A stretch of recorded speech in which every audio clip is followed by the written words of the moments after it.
deep, yeah. Am I just your little secret? I didn't hear the sirens.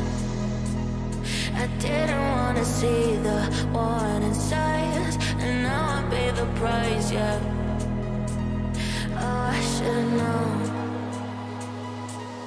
It hits me like a tidal wave every time you say my name. It hits me like a tidal wave. It hits me like a tidal wave. A tidal wave. Tidal wave. Tidal wave. Tidal wave. I was so blind, waiting patient on the shoreline. Now you're leaving, but I know you got your reasons too. I didn't hear the sirens. I didn't wanna see the warning signs, and now I pay the price, yeah. Oh, I should've known. It hits me like a tidal wave every time you say my name. It hits me like a tidal wave. It hits me like a tidal wave. A tidal wave. Tidal wave. Tidal wave. Tidal wave.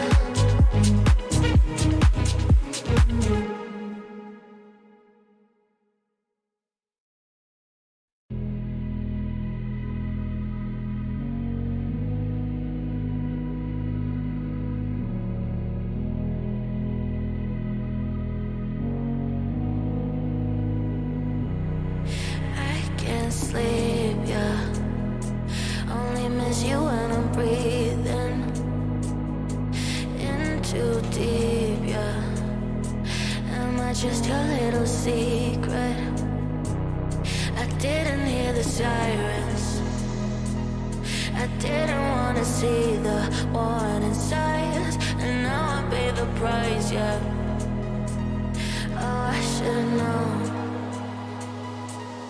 It hits me like a tidal wave every time you say my name. It hits me like a tidal wave. It hits me like a tidal wave. A tidal wave. Tidal wave. Tidal wave. Tidal wave. I was so blind, waiting patient on the shoreline.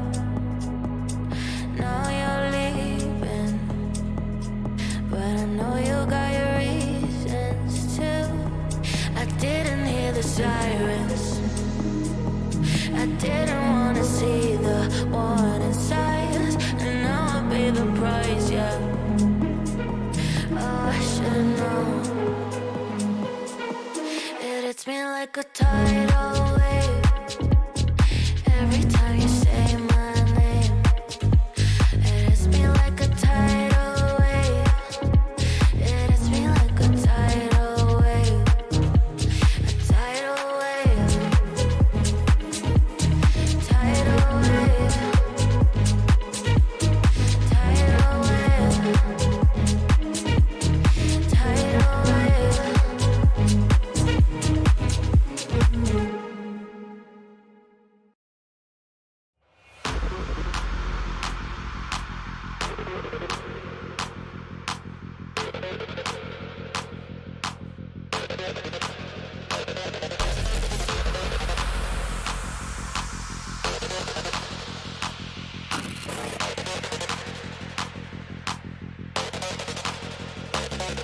Can you hear me?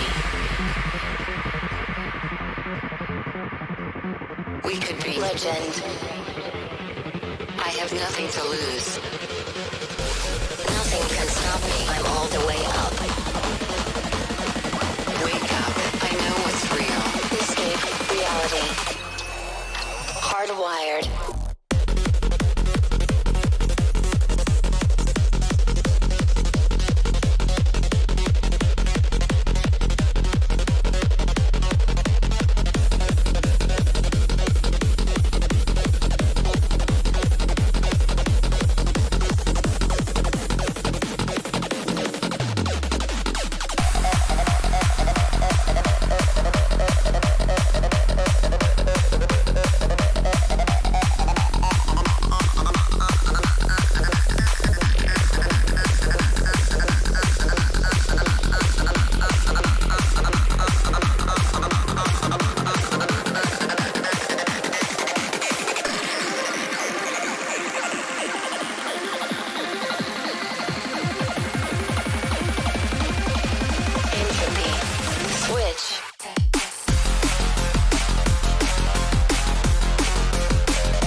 This is the world you've made yourself.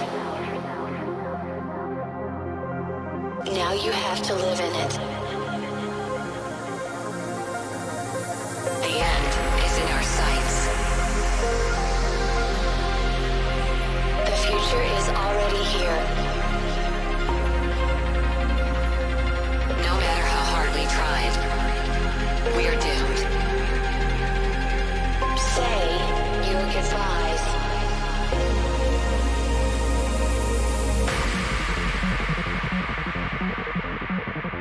Brace yourself. I can see the end inside.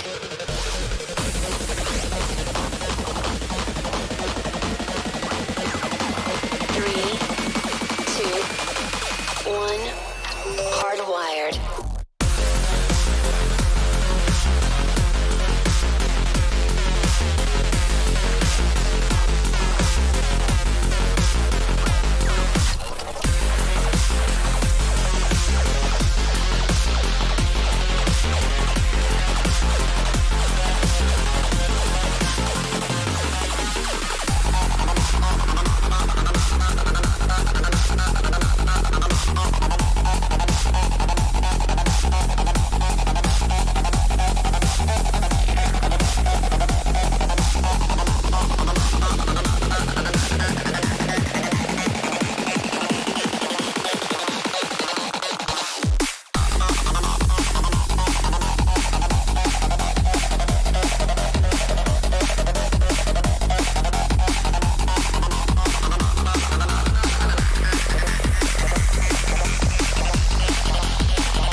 Disconnect.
Well, hello, Generals.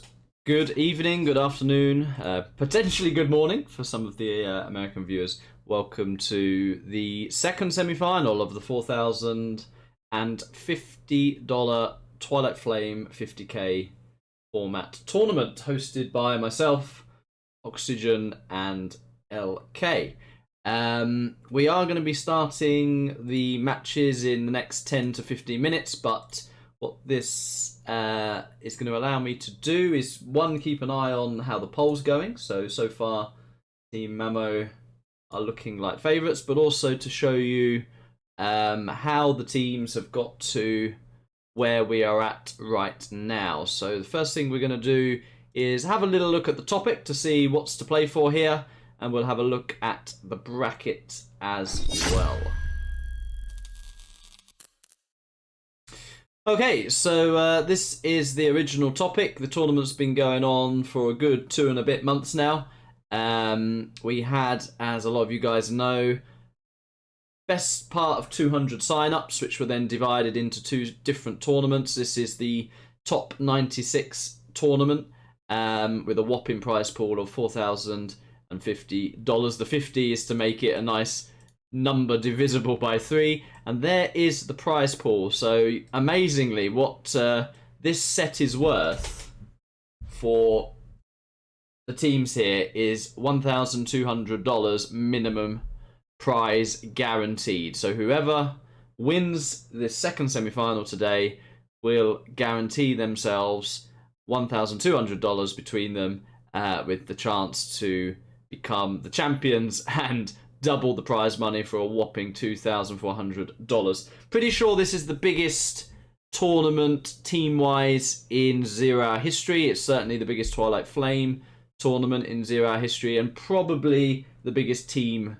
tournament period in 0 Hour history. So yeah, many thanks and shout-outs have to go to, of course, Oxygen and LK for providing us with this massive opportunity and these amazing sets, and bringing popularity to a format, 50k format, which is probably the format I personally have played the least, but we've seen experts, 10k players and different communities spam it, become good at it, and we've got some interesting teams in the remaining 3 teams that are left in this tournament. So yeah, what we're going to be having here is a vanilla GLA, air, and nuke opening mirror, followed by a best of 9 random reverse. Now, what is specific to Twilight Flame 50k is a set of pro rules. I'm not going to bore you by reading those out now, but there is a link to this topic in the description. So if you want to familiarise yourself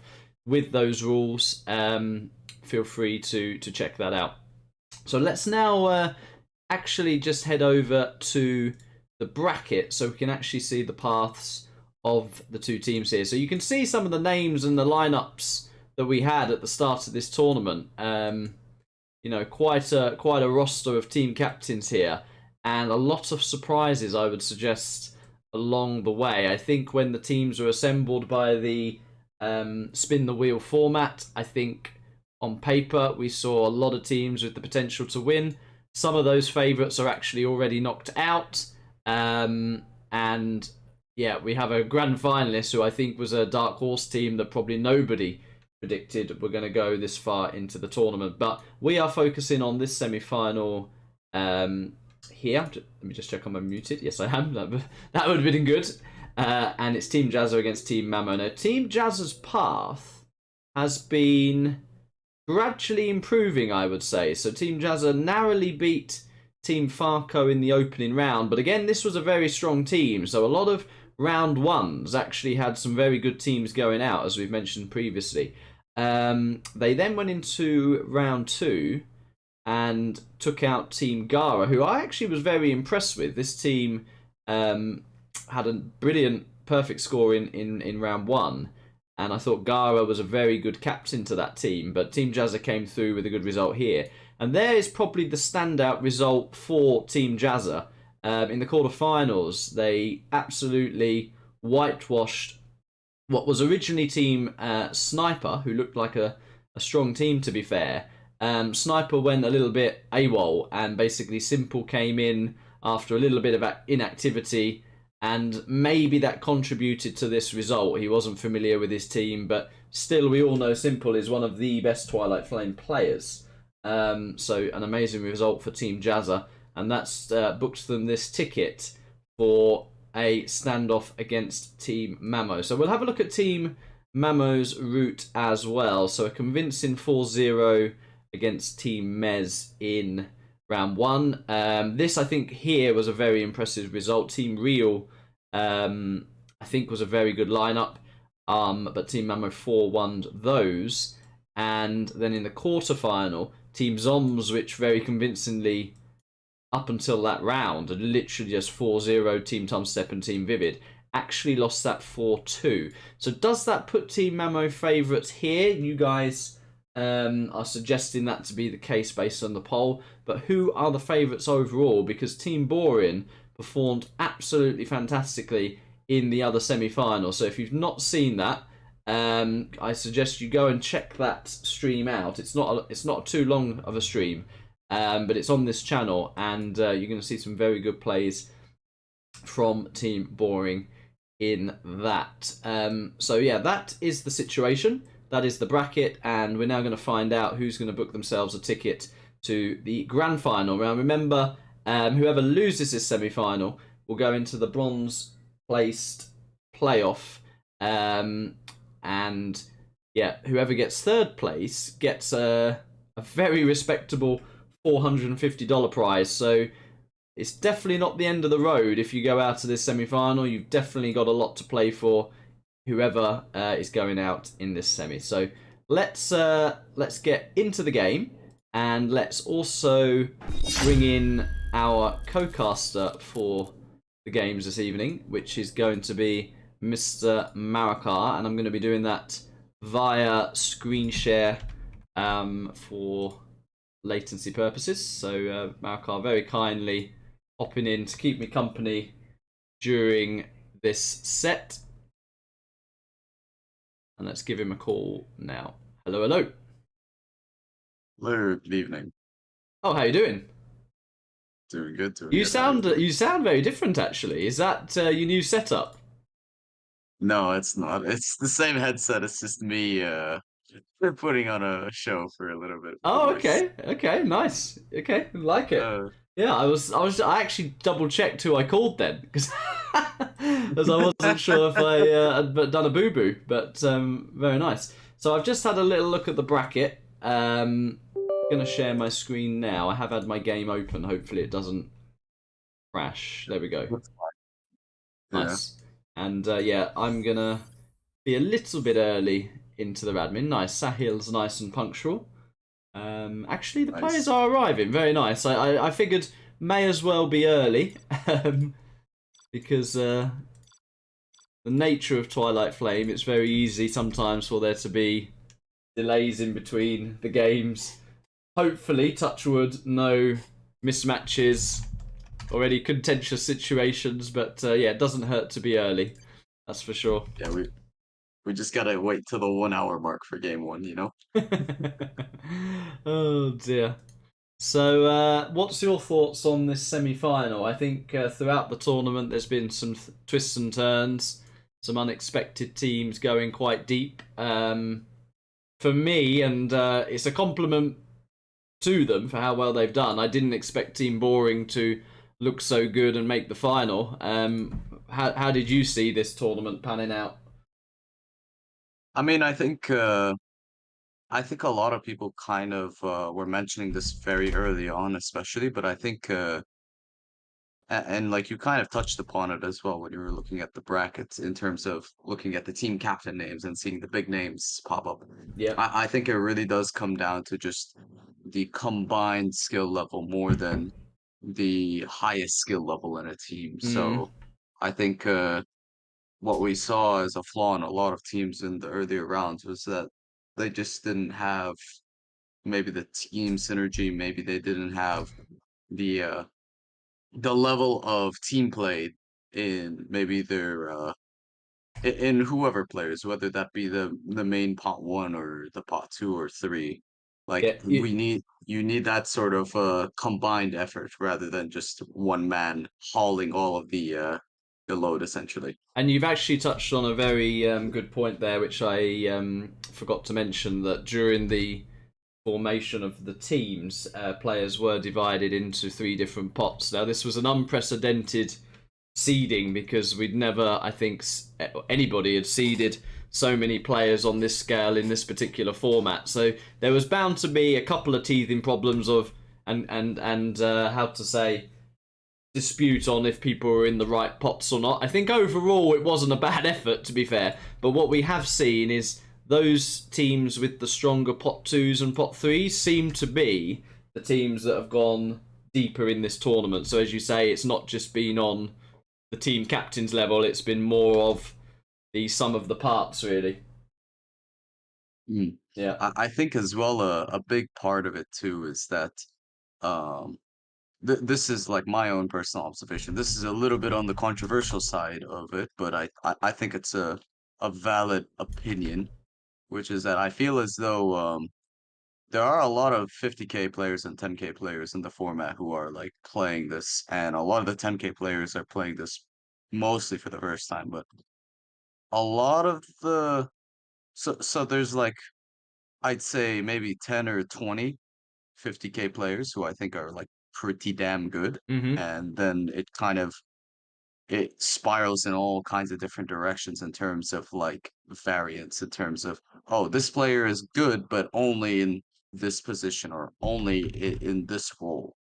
Yeah. I feel as though the 10K players are a lot more adaptable, I feel, in comparison to some of the 50K players that I've seen at least. There's been a lot of I think a really good example of this is Ruiz, honestly. I think Ruiz is probably the Yes. perfect example of this. Well, I'm actually going to shout out Ibuka as well, because the team literally sitting pretty in the final right now is Team Boring, which is Boring and Luffy, who are regarded as TF50k players. But Ibuka is, something like a high semi to pro in 10k, but he has, practiced with his team, has looked pretty solid in this format, and I think they look really good in the other semi-final. I think they've got a real chance to go all the way, that team. So it'd be interesting what these two teams bring to the table, actually. But yeah, I like how some 10k players have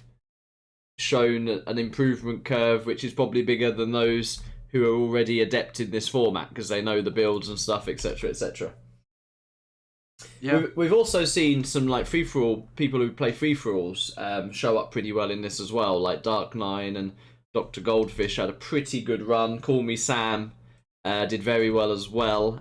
Unbelievably, that team in Call Me Sam and Team Hacker, they didn't even play on voice chat throughout the entire tournament. So that was incredible, really, how they actually made the semi-final.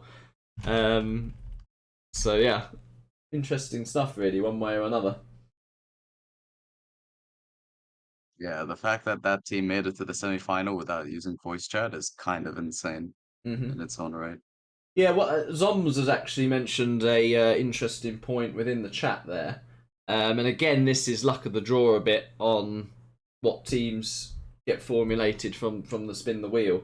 But he said that Team Mamo will do better on the teamwork / communication because it's a team that will speak exclusively Arabic, whereas with Team Jazza, who Jazza himself admittedly not the strongest in English, Dutchsmurf is from, clues in the name, he's from Holland, so yeah, that team maybe will have a little bit of a language barrier, but I think they might be having a translator actually as well, which is good for them. But with that, do we read anything into that? Could that have a bearing on the outcome? I mean, I think it's safe to say like direct communication is probably more efficient than translated communication. So even though it helps, it's still gonna be kind of tough. Yeah. I think Mamo and Sahel already have like pretty good team synergy even outside of tournaments. So I think this is honestly a very tough matchup to face against. I honestly think this is the like even when I saw this tourney draw at the very start, I thought this was the team that was gonna be like the most contentious. The team to win it, beat, Team potentially. Mamo. Yeah, Right. yeah. I thought this was gonna be the big one of the finalists at least. Right. Yeah, I mean, he's not just very good in gameplay in this particular mode, Mamo, but I think communication-wise, we both have teamed with him. I think he's very good on that front. And yeah, in Sahel and Appo, he's got two players who have gradually improved in this format throughout the tournament. Appo is, I think, typically a 10k player, really, so had lots of scope to improve. And Sahel himself has developed from what he'd consider is a big newbie to actually looking pretty solid in air games and also 50k games. So yeah, be interesting. Oh, they want to test. Okay. A lot of spamming going on here. They're clearly hyped. I mean, I think that for these guys, I think for all of these guys, it's very safe to say this is probably the highest amount I think they've ever gotten from a game. Oh, it is. I mean, for one set to guarantee like winning this set. I was just saying this before I called you up. Winning this set literally guarantees the team $1,200. I mean, that is not a bad night's work, is it? For one set of 0. That's a really good ping, actually. 14 ping right now. Wow. If that stays like that, that is literally the best ping and latency we've had. Because that's actually, I think, a leveler in this format as well. When it is laggy, the game is definitely slower. You can definitely do a lot more with lower latency. Adam's being cheeky in the chat. Good observation for me, saying boring team can go all the way. I mean, to be fair, who actually considered them from even round 2 to go as far as they've gone? So I was more sort of praising them for their route and journey so far. But thank you, Adam. I hope you make sure everyone behaves in chat as well. Oh yeah, I'm looking over it. Oh, I was teasing Scuba, making sure he makes everyone behave in chat. But yeah, there's more more Arabic than English right now, so you can see what's going on there more than me. All right, so this will be, I think, quite a dynamic opening mirror. Air, Nuke, and GLA. What are you expecting from this in terms of composition? I mean, I think Raps are super good for obvious reasons in this matchup. I think if they play it out, maybe as a 2v2 between the GLA and Air, and then the Nukes kind of play a 1v1, that might be better. Because ideally, you probably use the Raps in the Nuke side, like once an important engagement comes up, like maybe when the Overlords just start rolling in, for example. I wouldn't really think about it early on. But it is an alternative. Will be interesting if we just see like an autobahn of Tovies. We'll introduce the teams and the players. So I'll do the top team if you like. So we start with Jazza in the green with the Air Force. To his left in the red it is PainFuLLdeath. And completing this team it is Dutchsmurf with the Nuke. And just to make it quick, there's Apocalypse, the 1v1 player in purple is Nuke. There's Mamo in the mid as the blue Air Force, and on the left we have Sahel in the yellow GLA vanilla. And there are all the airfields from Mamo, and there you go. Jazza not confident in going up against Mamo in a head-to-head Raptor battle, and I actually like that. Just literally go for a different approach, and he's just gonna spam, I guess, with his GLA on the left side. So that's interesting. Yeah, I always get very hesitant whenever I see an air mirror and one air goes for the spam like that and the other goes airfield. Because if you don't do that initial break, then the game gets exceptionally difficult because air just kind of plays free pickoffs for half of the early game. Whoa, he's going full Vs. Oh, okay. I was expecting Tovies with this. So was I. Tovies is a mistake. I don't know about that. Or just 2 loaded Vs. He's got a load of MDs rallying here. Mamo's actually dropped, and he did deny a scaffold and a dozer of Dutchsmurf. We've got a sneaky tunnel from PainFuLLdeath as well. There's a lot going on right now. Sahel is seeing this, and he will deny that. What Jazza might be trying to do is to set up a drop for the nuke with those 2 full Vs. Maybe that's why he's doing that. So he can reset the prop at like just the right time. Potentially. There's a Chinook here. And he... Oh! He was dropping them here. And they're actually somehow survived that. I mean, they're very damaged. But these MDs are actually negating the effectiveness of the Scorps against pure Tovies, and this is quite a heavy double right now from Team Jazza. So much so that Apocalypse is coming over to help with some Battle Masters, but that's really good laser locks from Jazza. Latency is also fantastic still. In come the Raptors. Yeah, and that's the Raptors against the Vs. It wipes out about 8 Vs there with few costs. So Dutchsmurf is going to need to do some sort of reaction here, because Apocalypse is just rallying everything to the left, and Dutchsmurf needs to get involved himself. He is trying a sneaky flamer on the oils during all of this. We'll stay with the action on the left. There's a red dot that's been denied there. I like this idea of essentially playing quad MDs from the top team. It is going to secure them to oil, but the benefit obviously of Raptors is that you can still do pretty long range pickoffs, and as long as you're not getting graded at your airfields, then you're still okay. That flamer killing the oils is pretty significant as well. Yep. There is just way too much going into Mamo's base right now. Sahel looks completely perplexed, really, with the amount of spam coming through here.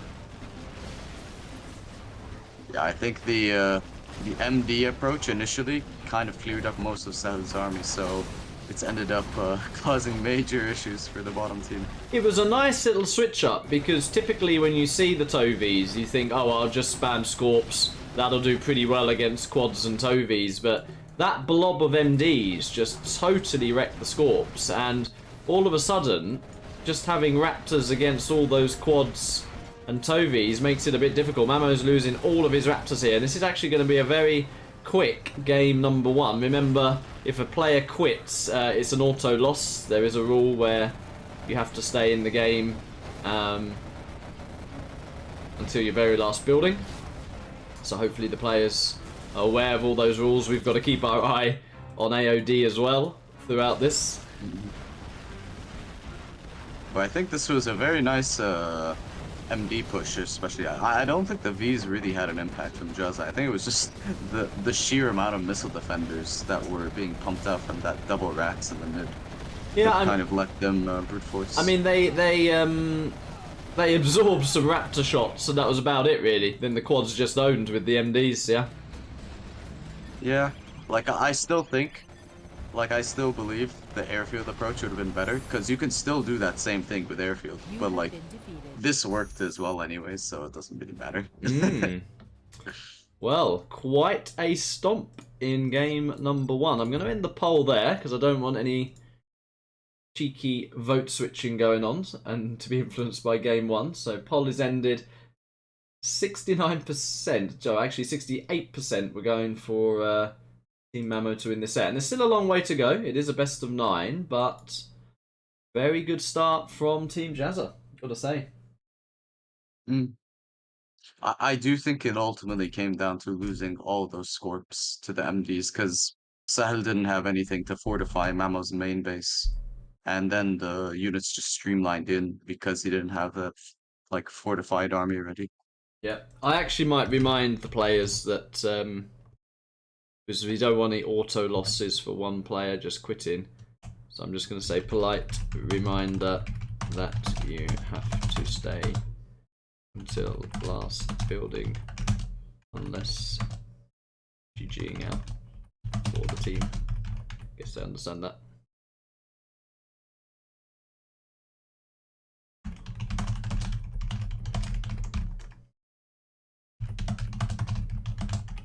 I did like Team Mamo's strat better there, to be honest, but I do think the execution from top team was good for what they were trying to do, which is just kind of like a brute force rush. Hmm. Scuba's saying the drop was lucky because the Raptors did kill the Chinook, and somehow, as the Chinook was being killed, the two loaded Vs did get dropped off. But even if they'd have been taken out, there was still a bunch of MDs from the double axe proxy that Jazza threw down in the middle of the map. Mm. Toby Rama's saying Jazza and Painful have a very good chemistry in Rush. Okay. Mamo's Air Force again. Wow. We have a lineup of no Chinas here. Well, This could very easily go Mix tend to result in slower games, so actually don't mind that. Having a fast-paced USA once again. So what do we have? A laser demo and a super weapon versus an air, tox, and laser. I mean, it comes down to whether the V's rush in time or not. this could play out based on the way Jazza played the air in the previous game. This could just play out as pure V spam once again, with the air having the option to add in combat Chinooks versus the other team that might have the option of utilizing some EMP drops. But maybe Mamo will choose to fly again. But I think he's got to be careful because you're going to have a lot of spam, I think, from the bottom team again here. And of course, Laser can mix in some Avengers as well. So I think a few options on the strats. Overall, the chat liked that fast game and that fast strat though. Yeah, nice strategy, says Luffy.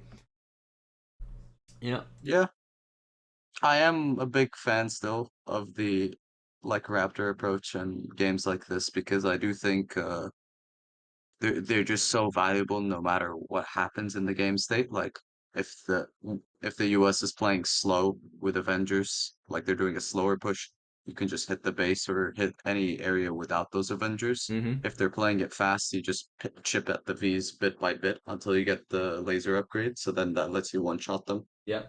I don't know. I feel like Raptors, they give you flexibility, but having said that, I think if your team isn't able to hold their ground, then Raptors fall off very quickly because of the fact that you can just pressure on the Air Force, and Air I, Force isn't doing what they want to do ideally, which is I'm pressure just everywhere else on the map. I'm just theory crafting here, but when you see the opposing air commit to war factories like that, you could do what I call half and half, where you drop down 2 to 3 airfields, get the upgrade, because it's easier to control like 8 to 12 Raptors than it is, 5 airfields worth or 6 airfields worth of Raptors, especially when you're needing single Raps to shoot Vs anyway. And then you could add in 2 or 3 war factories to support the ground effort. Could be a decent reaction, but again, not tested. I'm just thinking out loud, really.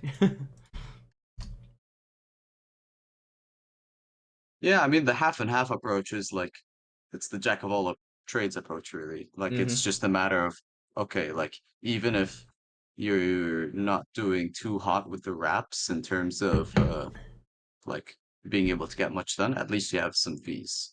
So like it is on a safe middle ground, I think. I think you feel pressure as air though when you see that many units coming on one side. You feel like firstly it's difficult to get a clean strike without losing a lot of Raptors, but it just snowballs so quickly. So yeah, if you're not constantly using them, that's also like a loss as well. So I think it's actually tough. I mean, Mamo's as good as air as any, but he really struggled with that just sheer speed and mass of the rush really from that. So I felt it myself in casual games, like when there's all these units streaming on one side and all you've got is Raptors. It's difficult in a way. You have to be really efficient with them. Yeah. If you have like 100 APM, it's tough. If you have 300 APM, it's not as tough. But I think even then, you need to be able to be good under pressure. Mm. For me personally, I like it just because I feel like I've been in that situation so many times. Like it's almost a non-pressure situation. I'm used to it. Yep. Okay, we're getting into game 2. This will be interesting. I think it probably is winnable both ways, this. Oh, is that a lag? No. Okay, I'll do the top team again. So we got Apocalypse with the purple GLA, Tox Mamo in the mid with the USA Air Force. He's in the blue, of course. And Mr. Sahel TV with USA Laser. Yeah, then we got Dutchsmurf as the cyan laser. We got Jazza as the green super weapon in the middle, and we got PainFuLLdeath as the red demo on the right hand side. I mean, this is looking like quite an autobahn down this left side right now. Let's see what Mamo's going to go for. Yeah? Interesting. He's actually done... Oh, I was just talking about it. I just talked about it, yeah. So, that's interesting. We'll see how that plays out. I mean, I think it is also important to remember that the big benefit of getting a war factor earlier as Air Force is it lets you build up combat Chinooks too. And I think combat Chinooks are actually kind of important in this matchup because you can just run them through the extreme sides of the map on the left and right hand side and potentially snipe the strat center, which significantly weakens this early rush from the bottom team. I think we could easily see that from Jazza in the reverse. I've seen him love a mass combat Chinook. Nice little cheeky drop here from Sahel. Dutchsmurf hasn't moved to that, but Jazza seems to be on it. Jazza's also done this again. This is clearly something they've prepped here, this double barracks MD rally. Yeah, and Jazza shuts down that drop. It felt a bit late, that, from Sahel. Did that feel a bit late to you? Seemed quite late. Yeah, a little bit. I think I think he's doing this double barracks thing for another reason as well. It's actually like the wraps don't really do that well versus this double barracks strat because I mean, clicking a V is easy, but clicking like individual MDs is kind of annoying. And having to hover the wraps is actually not the most ideal thing always because you ideally want them to reload. So even if you're giving protection from the rockets, those wraps are effectively doing 0 damage for the time they're flying over the MDs to PDL them. Yeah. Appo did a cute little move here during all this chaos, and he denied the oil cap of PainFuLLdeath in what is essentially a GLA mirror on the right side. Quad versus Scorp, I'd assume that would be, though, yeah. So you'd expect Apocalypse to actually win that side in a 1v1, but the crucial side's going to be what happens here, and Jazza and Dutchsmurf are pushing together. Mamo. Ooh. I think he's trying to go for the strat. But I think you need 3. Oh, does he have the upgrade? No, he doesn't. He got it with 2. I thought you needed 3. I'm wrong with them. And he has got a couple of combat Chinooks as well, that you were talking about. Yeah. Yep, he's just using them defensively for Sahel right now to defend from the drop on his strat, which is good. PainFuLLdeath is spamming quads like a madman on the right, and he's actually pushing Apocalypse back. I think the quads make sense though because the combat Chinooks are out. So yeah, you have to do it. Yeah, you can't go Scorps. But already these left side oils have been cleaned up. I think Sahel didn't have the right approach, by the way. I don't think he actually should have gone Vs. I think he actually should have just spammed laser tanks and rushed composite armor. Yeah? I think that, like, composite armor laser tanks are, like, insanely sturdy versus Vs. Mamo's actually gone on the right here, but there is a significant problem coming on the left. Mamo is level 3 though, so we could see a defensive carpet used here. Might be needed. And I think it will very much be needed. Raptors single clicking down a few Tovies. No carpet yet. Combat Chinooks are still putting a lot of work in the base. He has chipped that army quite a bit though. Sahel's run out of money. Tovi's come back. Still no use of the carpet. Bit surprised about that. Maybe he's waiting for an angle, or maybe he's not sure if these Vs are gonna stay still. The half and half's doing it. There's the laser tanks you were talking about. And where But have no the upgrade yet, combat which is pretty Chinooks important. still causing havoc in the base? One is heavily damaged. PainFuLLdeath's actually trying to help out there, but it does mean he's going to lose his oils to Apocalypse. Very chaotic, this. I think Sahel will survive, but he's going to be significantly far behind. But I think the combat Chinooks are what's going to let top team recover quite a bit as well, because they've actually done so much base damage in Science base and also ran through green supplies. Yeah, that's all been cleared up. Mamo still has Raptors to play with. There's the carpet finally.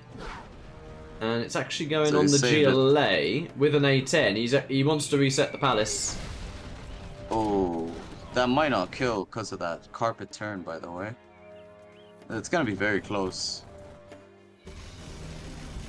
One combat Chinook goes down. He gets it to the hole, and combat Chinook kills the radar van. Is he going to click that palace hole down? Looks like he will. And that's good. They are pushing back now. I mean, Mamo's having to micro 3 things at once here. I mean, the Tovies are relatively simple. A guard mode and add spy drones. The Raptors obviously are more precise, and you got to keep your eye on that combat Chinook when it's being chased. Nice little Gamma bus run by here from Apocalypse, and it was dicey, but I think the top team are doing it. They've come away with a lot of base damage with that combat Chinook and bus combination. Yeah, and this is just where it gets to the point. Like, this is what I was talking about in the last game, where once you get to that point where the initial rush kind of fizzles out, I mean, Raps just kind of play free pickoffs for the entirety of the early game. Yeah. So it's just a matter of trying to break the early on, or otherwise. Well, someone's quit, so that means it is 1-1. I mean, yeah. Jazza just left, and that is 1 game apiece. Okay, we have a set on our hands here. Although I don't think Sahel played that optimally. No, Sahel's looked shaky, hasn't he, in both games so far? We love him, but he's looked shaky. I think if they do the laser tank approach, that could actually be really scary for bottom team to deal with, because I think laser tanks with King Raptors like that, even if it's a pure setup or a mixed setup, I think it's really scary to fight into. Yeah.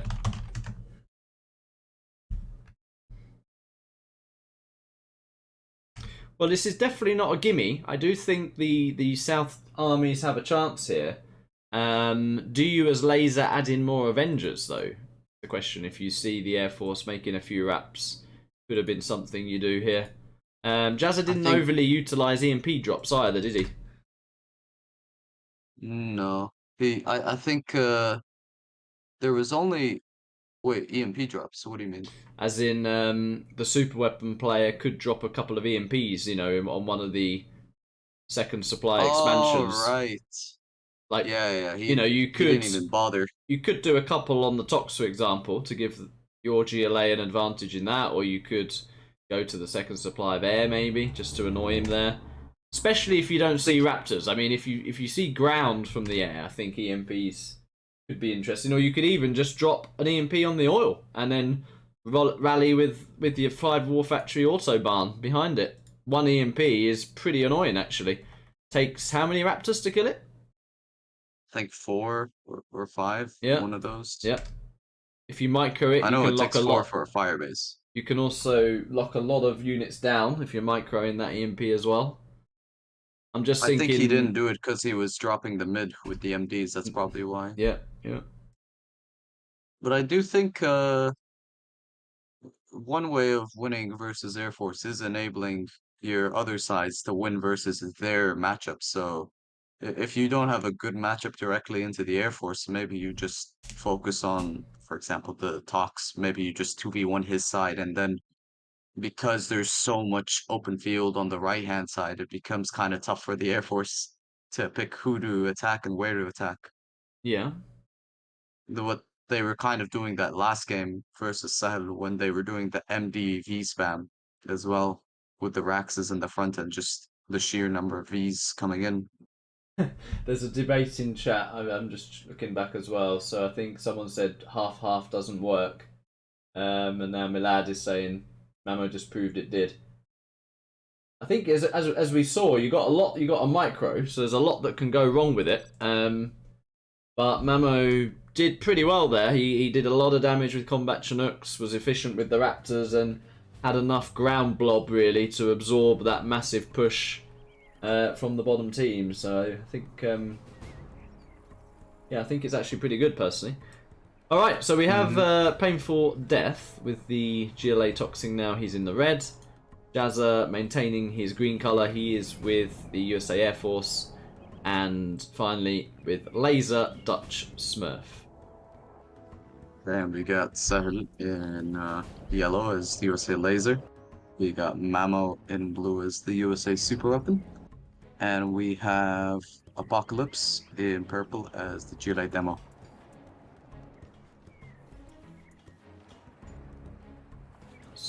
Five.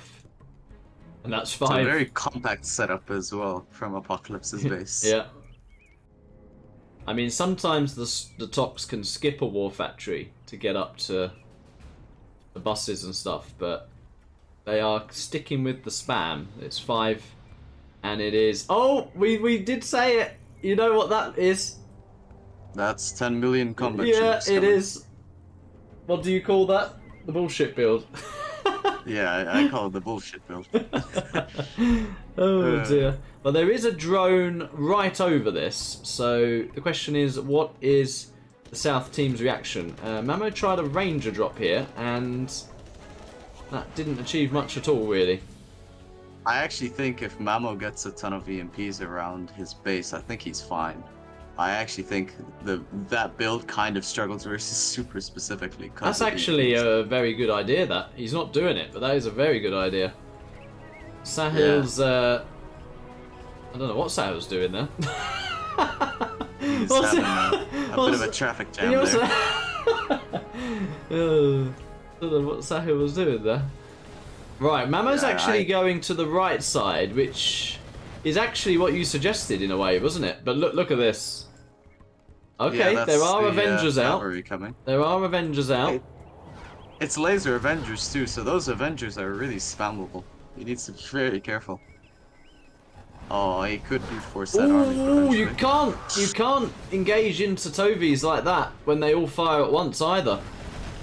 Wow, that's not achieved a lot from Jazza so far, and once again we're seeing an air on a team looking a bit thin on the ground, sort of on this right side here, because Jazza, all he's got is air units and he needs to do something with them now. Wow, he's pulled everything.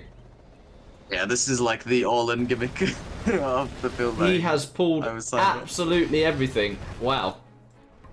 I think, Jazz is just kind of banking on this to work, like all of these combat Chinooks to just win the game for him. Where is he going with that? Straight to Mamo. I think he's just gonna try and kill their bases. I think that's his approach. He's going straight to Mamo, yeah. Will this tunnel get up? You can just click it that down. Tunnel gets up. Nope. Yeah. Just click it down, yeah. It's 2 Avengers covering the strat, which is actually a lot of DPS. Jazz has got to engage them, and he's doing that now. Oh, Sahel's sending a bit of reinforcement here. That is almost a second combat Chinook going down. I think Jazza just needs to delete Mamo at this point, yeah. Which is kill the CC and hunt the dozers. Mamo's not really... I think 2 of those combat nooks, by the way, are empty. Okay. The ones in the back, I think, aren't firing. Mamo's... So there's actually only 4. Mamo's not reacting to save his dozers, but he has got one there. I don't actually even know where Mamo's looking at this point. I think he's microing that V army in the right, which was dead now. Yeah, this is where it gets a little bit problematic though for the bottom team. If it starts hitting the GLA, then it's kind of bad. But Sahel is actually kind of untouched amidst all of this, so he actually has a really good game going, potentially. Yeah. Ooh, big quad pop here from Apocalypse. And that's exactly what the top team want, to be fighting the quads with the Tovies whilst the combat Chinooks do the work here. Also, him losing that tunnel of quads is going to signal the combat Nooks to potentially join that Saiyan army. Yep, here they go.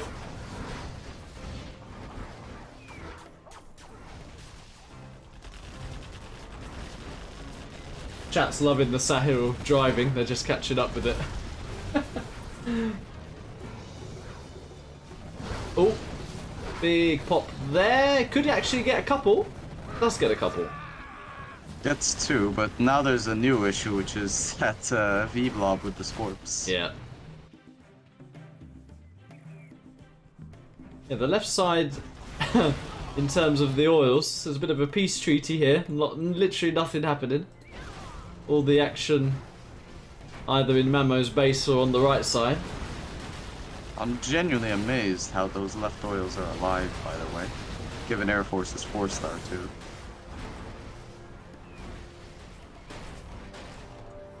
Yeah, Jazza used a load of stuff on Sahel's base, and Sahel's not remade any of his supplies here. He's supply hunted. Yeah, he needs to sell stuff. I mean, he's just not aware of it, I think. He's got oils, he's just... I don't know. There's a lot happening, and he's just... Yeah. I mean, we got to remember, this, as you rightly pointed out, is probably the biggest set in terms of prize and stature that any of these players have ever played. So, could be an element of nerves, as the chat is suggesting here. I mean, I think it's even the biggest set for most 0-hour players, period. Unless you're talking, like, World Series, bro. Yeah, you have to be... It's literally World Series Final is the only comparable prize, I guess, to this. Really. Yeah, and that one TD air tournament. True. Yeah, that was a rough one, though, because with World Series and other tournaments, and even this one, the runners-up prize and even third-place prize is really good. But with that air tournament, it was literally winner takes all, just 1k, see you later kind of thing. Yeah. Yeah. Well, I think I really do think Mamo had a shot there of potentially doing a counter build versus those CC Nooks. I think if he played EMP spam in his base. I think you're 100% right. If he'd have put, say, 4 EMPs down, it could have got very dicey if those Chinooks weren't all PDLing efficiently. He could have, could have been a game-winning move. That nice call. That. Like Mamo, I think had like 2 Avengers in his base. The super weapon Avengers, I think, are 2,000 each. EMPs are like 900. Yeah. You replace 2 Avengers with 4 EMPs. Just surround your base, yeah, and you can, I like it. You don't even have to surround the whole base. Just surround the key structures, the supply, the CC, and the strat. Like if those are covered, I think you don't really care about those combat Chinooks.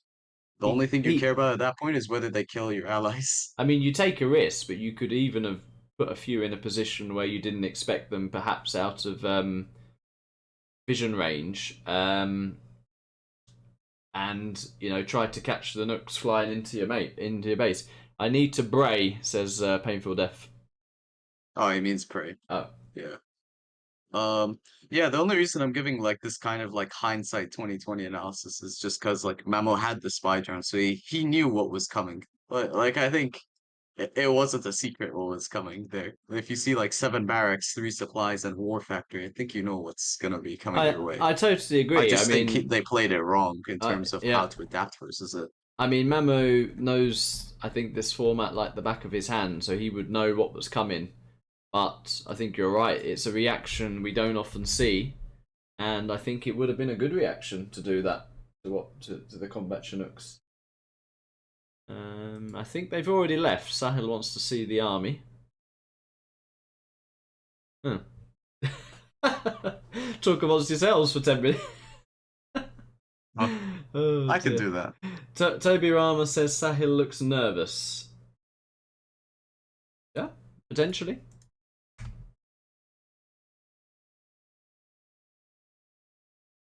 And Dracula says Dutch. Well, actually, I'm going to talk about Dutchsmurf a little bit during this small break. So Dracula says Dutch did a lot of USA V micro practice. I can vouch for that.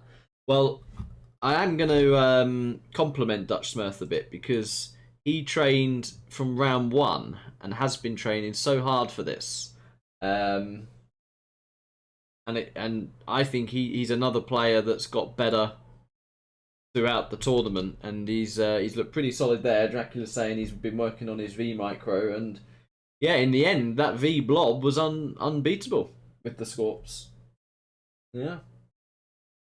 Yeah, I think the moral of the story is well, if you reap what you sow, right? So if you put in the effort into the tourney, then I think like you definitely have a good shot of winning. I think probably another source of a lot of the early round upsets was just that people were just kind of playing this like off the cuff, like without really any kind of attention to it, whether that be out of confidence or whether they just didn't bother with it.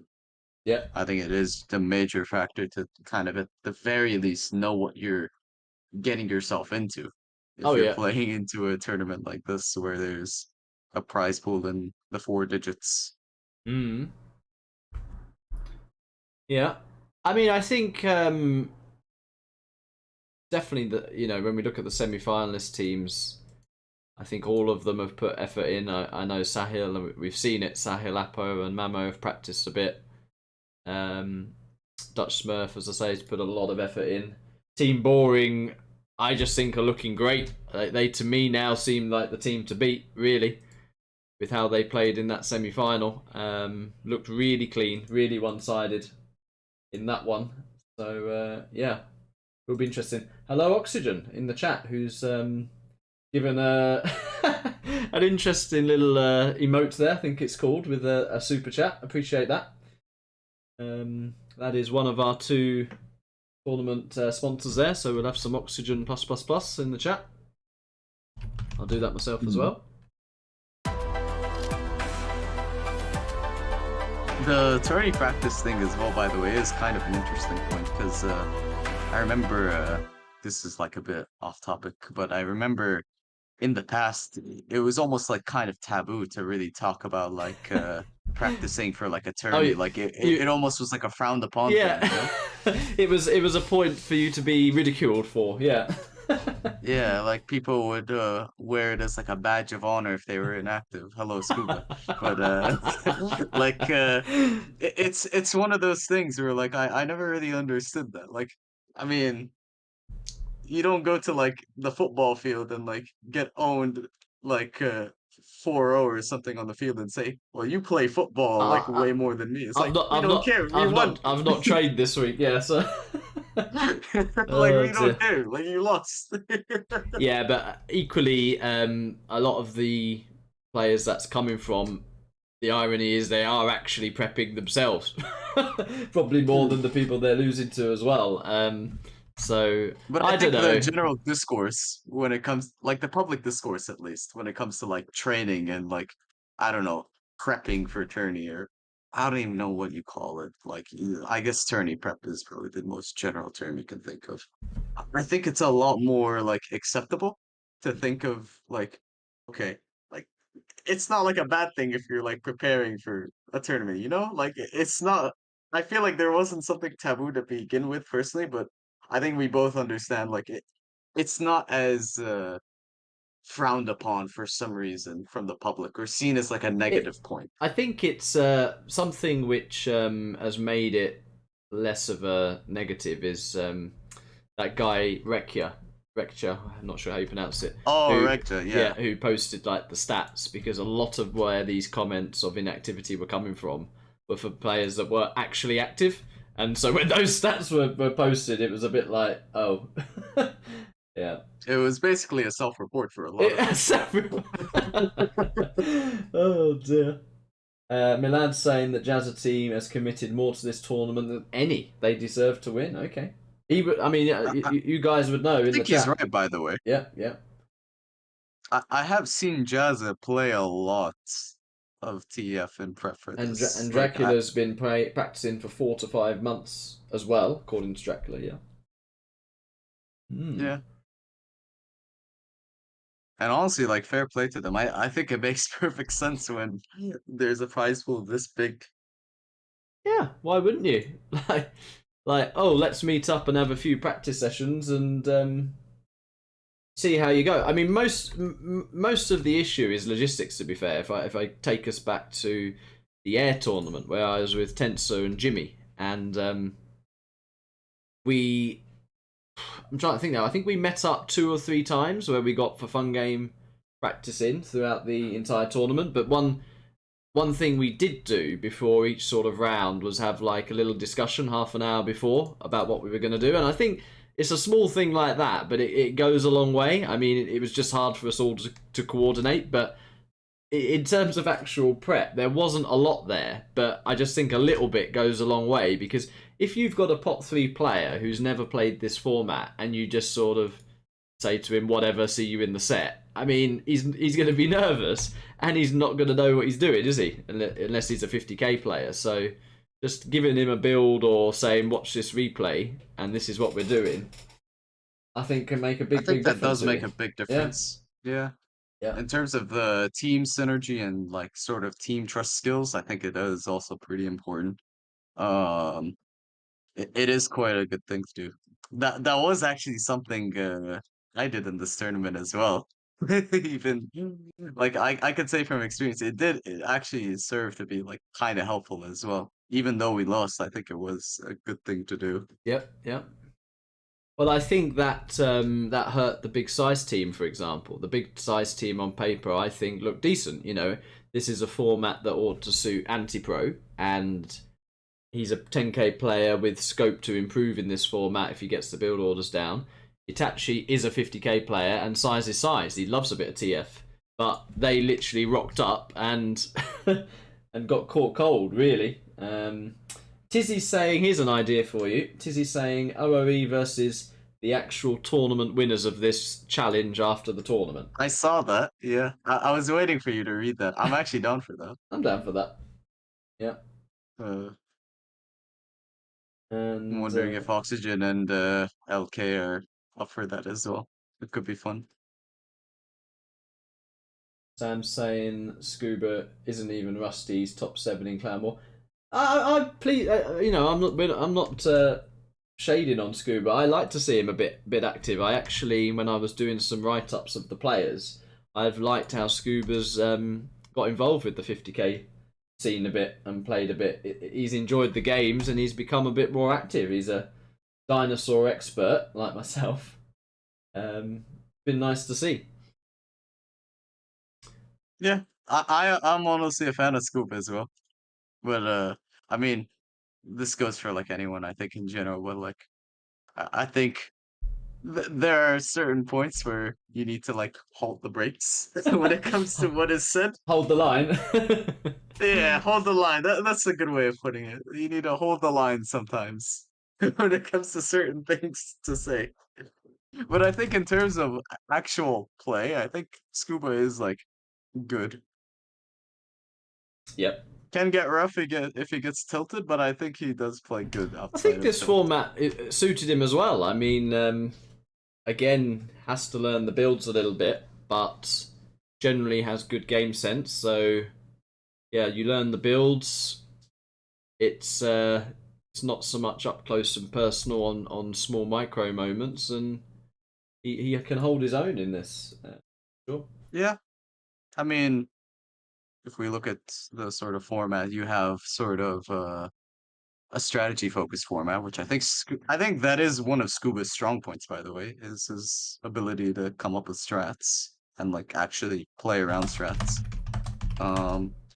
There's nothing that the old control bar covers because you're just looking at clips. Yeah. So you won't be missing any workers under the control bar. That's another actual factor for Scuba. He literally, I think, plays on potentially the worst setup that any player is going to have. I mean, he's literally plays on a window.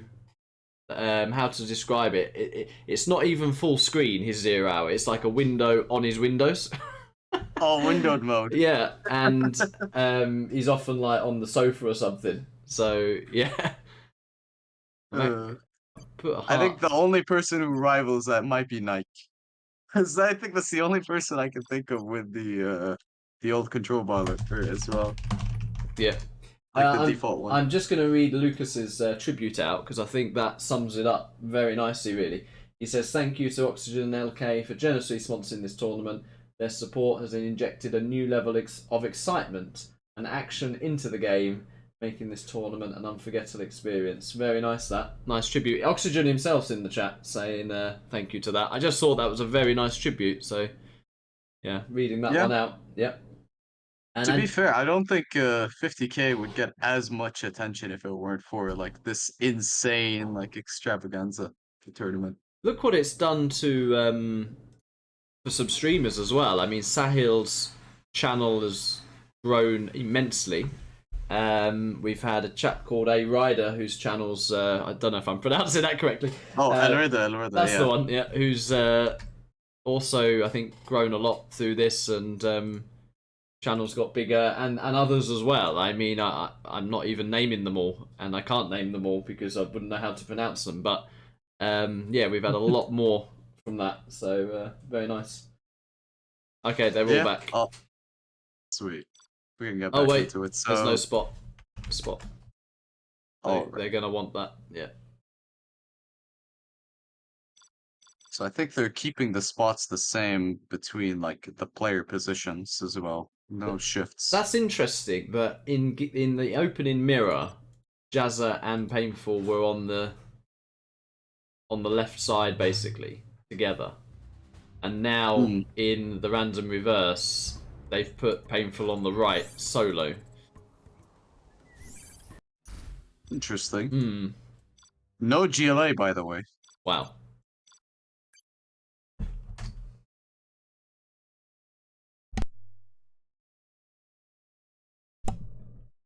Dutchsmurf says, "What's this?" So Mamo is USA. There is a China on the right. You'd expect there to be MiGs. There is a tank. Oh wow. That's on the left, and a tank on the left from Sahel. There's a China mid from Jazza. Okay, so Jazza's probably going to be the one flying. What is Appo in all of this? I think there was a second US, by the way, in this game, so I think that's a US. I think it's mirrored. Have you seen Spaulding's comment? Where? Let me see. That's probably, true, Sam. Probably. You've done miraculously well, Sam. I didn't want to sort of mention that as it's personal, but yeah, I think your performance in this and overall is exceptionally good as well. So shout out to Call Me Sam. You're right. Oh, I thought it was a mirror in terms of the matchup. It's not US on both. It was WS on one. I mean, I think Team Jazza would take this. This looks like a 1-1 matchup all day to me. How are you going to beat two USAs here? Especially when one's a laser, you just get an Avenger blob, ton of Vs, and you run over any side you want here. Trying to think how to top team actually Throw it. yeah. Because this is it's 10 war factories combined if you go 5 on each US. And then you have a tank with Gatlings that can spam to cover for MiGs too. Yeah. But on the side of tank, you also have a tank. But I mean, you're gonna be having so many Tovies on the map. It's kind of insane, I feel. One way I actually think they could throw this is if there's some kind of licks play, by the way.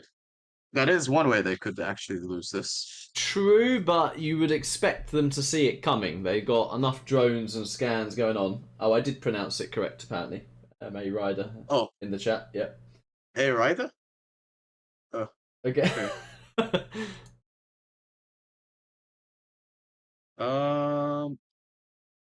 But yeah, I mean,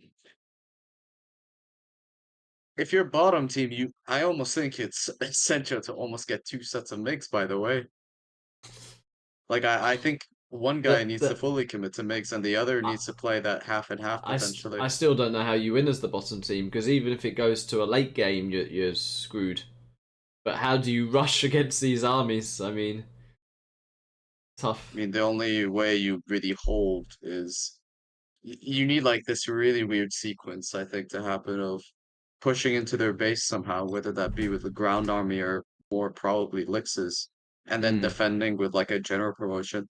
That's like the win condition, which is so dodgy. The win by the way. condition is hitting a massive blob of V's with the carpet. Okay. Or a mine drop, or artillery. Literally banking on promos, basically. Alright, well, we'll see if our predictions come true. We start with Apocalypse with the purple USA laser. We got Mamo in the mid with the blue Vanilla USA, and Sahel TV with the China tank. Maybe he's settled down now. We shall see. We got Dutchsmurf as the tank in Cyan mirroring Sahel. We got Jazza as the Vanilla China in the middle, and then we have PainFuLLdeath as the red Vanilla China as well on the right hand side. Drone coverage on both of the Vanilla Chinas, so probably a late scan on Sahel, or not Sahel, on Dutchsmurf.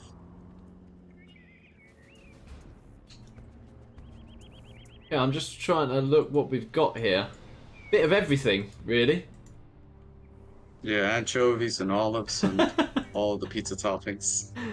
So this looks like a half and half. Yeah, Jazza's half commitment with Dutchsmurf, just gonna spam as expected, but maybe he's only gone 4, so actually maybe he's Emperor rushing. Keep our eye on that. Emperors are not a bad approach, honestly, to this. I think Emperors are a smart way of trying to play around it. Got a laser pat drop there, and that'll I think get intercepted though because of the barracks. PainFuLLdeath is going to make a helix or two, what you were talking about. He needs to make a tank hunter. Stopped. Yeah, there we go. It's gonna be close though, because that was made pretty late. Ooh, it's gonna get up. Yeah, it's gonna get up now. Yeah, that's really bad. I mean, you need most things to go your way as the bottom team with these armies, and that is not one of them. MiGs are coming in though, that will help, and that does. But the problem is, he's used up those MiGs on what could have been a V target or an oil target. Yeah, now. And look at that. It's actually nice, the Patriot drop, just to absorb the first shot, even if, even if it doesn't actually do much to red. 2 helixes. Yeah, and he's probably gonna try and swing by into purple's base when he pushes out. I think that's the plan. If these are unupgraded cats, he needs to run away. He does have chains. Look at there. He does have chains. But he still needs to run. Yeah. He's at least gonna be able to pick off the drones from afar. Ooh, Mamo's made a war factory in the middle. There are a couple of Avengers, 3 Avengers here with this blob. Chain guns going head to head. The war factory too. He made the war factory for the Avengers. There is nothing in the base here though. Mm-hmm. And the MiG's got a half decent strike behind all of this. Sahel's just sitting there, and he hasn't taken his other oil yet. 2 powers down. Purple might be low power now. Yep, very low power. Oh yeah, he is 0 power. Very low power. And he's doing that thing you do when you're in a stressful situation, which is you send all your units back. Yeah, QQA. He's got enough here red now, is though. Not microing. No. I think missed opportunity for PainFuLLdeath there, honestly. I think he should have just gone left earlier and tried to pick off what he could from Mamo's supplies as well, honestly. It was a bit of missed opportunity, because it also means the Vs get dragged around on their side of the map longer, which buys them more time. And that will go down. Yep. Sahel's taken a bit of a dodgy engagement there. I mean, I don't think it's going to matter. There's still a massive Tovi blob in the mid here, but I have to say I've seen Sahel play a lot better overall than he has so far in this set. So yeah, he needs to settle down a little bit, I think.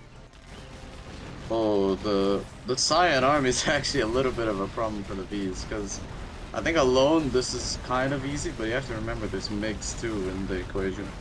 Yeah, he's got auto loaders with those Battle Masters, and 2 more helixes from PainFuLLdeath. The elixirs are the only thing they can actually really do that'll help them make progress, I think. MiGs are actually hitting the Sahel army here. 3 That's MiGs a good hit. go down, but yeah, good hit overall. Lix is doing some good damage in the base. There's a nothing in the base again. I mean, this is what we were kind of saying earlier, like this is kind of the only way they can lose this. I mean, PainFuLLdeath's own base is looking Painfully dead. Yeah, he's about to be, yeah. But to lose your entire base to these 2 helixes would be an absolute disaster. He's got 3 Tovies out now. I mean, at best it makes it potentially a 2v2 situation where it just makes the game weird if 2 players are just incredibly dead. But this might be 2 players for bottom team dead potentially if that big strike doesn't go as well. Artillery! Oh, the artillery! Where?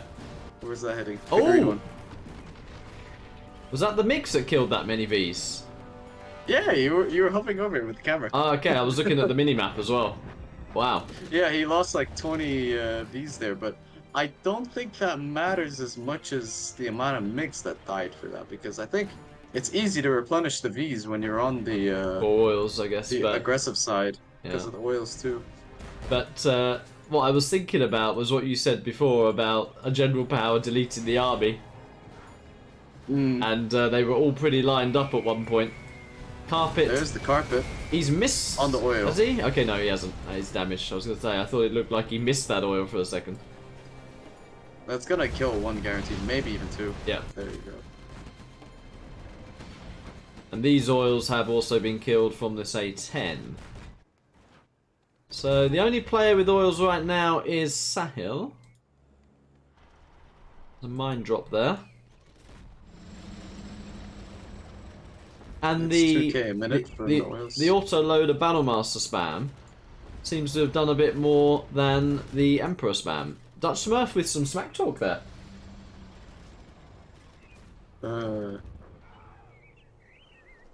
You know my opinion on Smack Talk in general.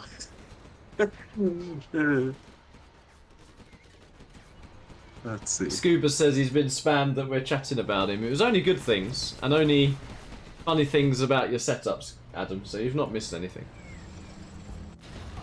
All positives, let's put it that way. Yeah.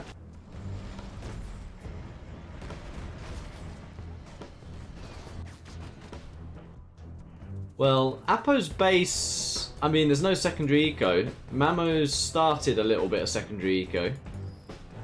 I mean, that's something we've not seen in any game so far. Any thought towards the late game, it has been go, go, go from both teams. And I think it's about to be go, go, go for the blue Vs in the middle. Yeah. I don't see how Jazza holds that, unless Carpet, yeah. Gets 2 Vs, but he needs to get way more than that. That's a nice target. 3 MiGs down. Inferno's Inferno's is kind of a nice That's a nice shout, that, considering it's laser, yeah. But I think what they're just gonna do is they're gonna shift attention from PainFuLLdeath and just go straight to Jazza. I mean, Mamo's gonna delete Jazza here now, but I mean, Dutchsmurf has done alright here. I mean, Sahel is starting to move now, but Dutchsmurf's really been contesting these Tovies. Look, he has looked solid so far in this set.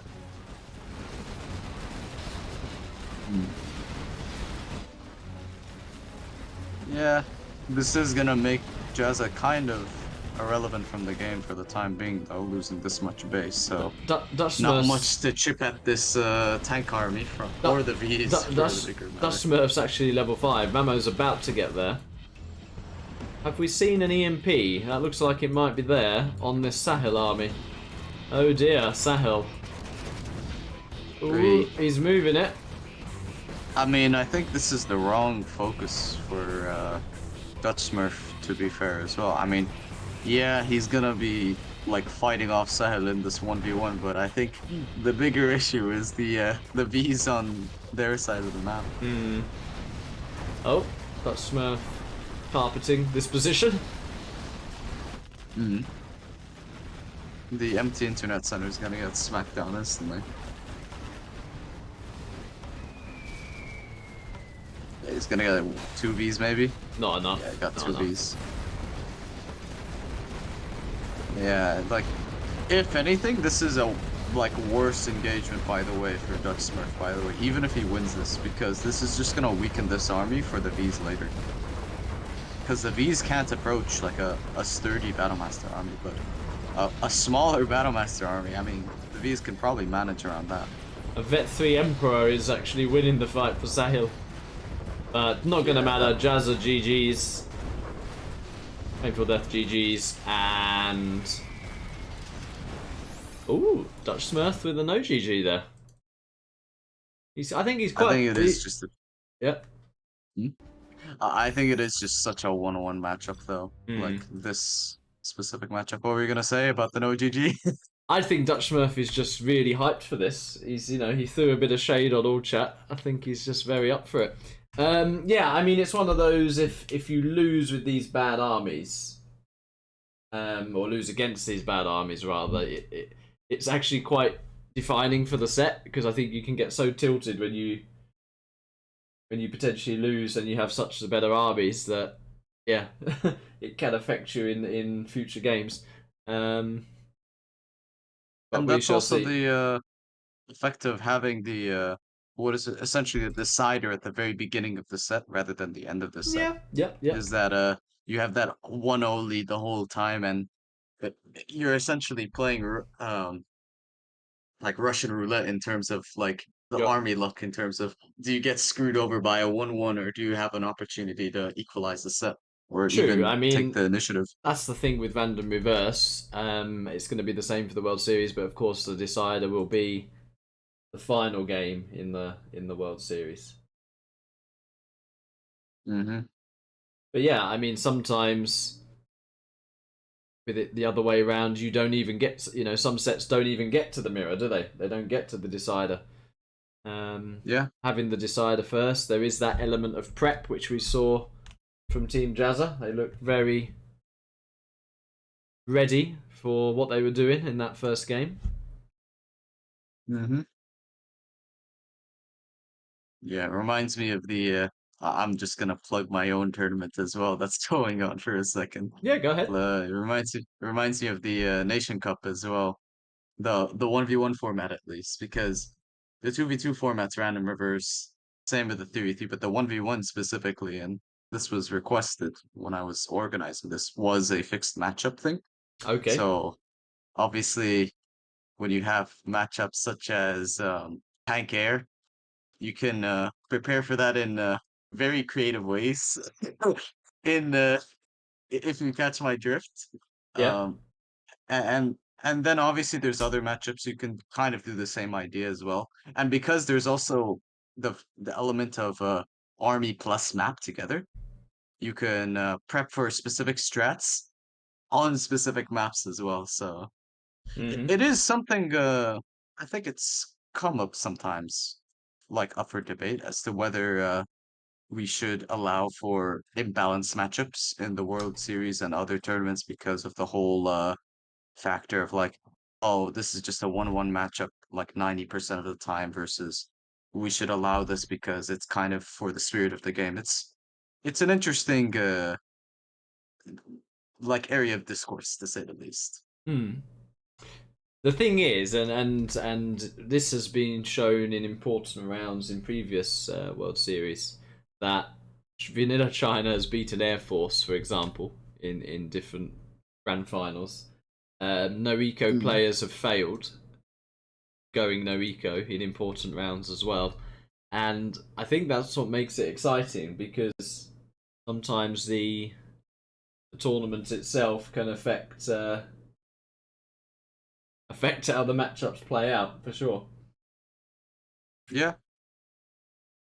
I mean, I always complain about how no eco is essentially uncounterable, but it is one of those strats where it's very much a player dependent thing as well. So if the player is on form, I mean, yeah, it's next to unplayable for the tank. But if they're not on form, then tank tank does look kind of dominant in some cases. I mean, this is something I think you've chimed on before about how tank in the lower skill levels versus US actually is very favored, whereas the higher the skill level goes, Yeah, the yeah. less and less of an advantage Well, tank but has, and here's the an more US example has. for you. I could give Steffa to War Factory build with Imp against Nuke, and she'd beat quite a lot of players, I think, just because of the matchup. You know, I only have Hmm. to teach her to spam it and unload an outpost, and you're probably going to do quite well. Whereas to get her to control a Humvee against all those Yeah. gats, she'd probably lose it to the first gat. So there is. I know it's frowned upon, but I think there is an element of skill with no eco with the control. Yeah.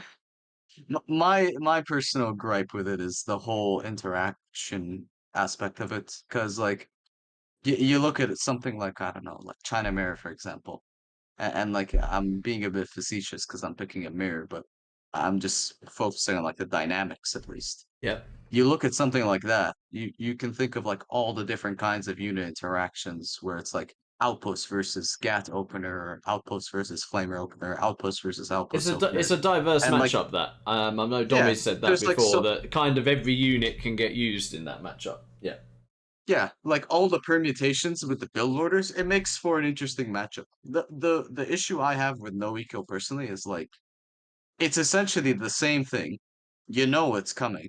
Yeah. And it's essentially it kind of falls upon one player's screw up mainly. Mm. The other player can do things that can make the chance of screw up higher, but a lot of the times it really does come down to whether the US has a micro mistake and whether tank can capitalize on it. That's like 95% of the time what I see at least. True. I mean, another factor within all this is how recent maps and map trends influence balance. So let's take Oil Rampage because it's a bit of a Marmite map for people that they either love it or hate it. But it actually very Hmm. much changes the balance of matchups. So Super weapon becomes amazing on that map. yeah, I mean, actually, laser can beat air there because you can get lots of oils and there's not really scope to fly around, and you get an Avenger blob, and it can get a bit difficult.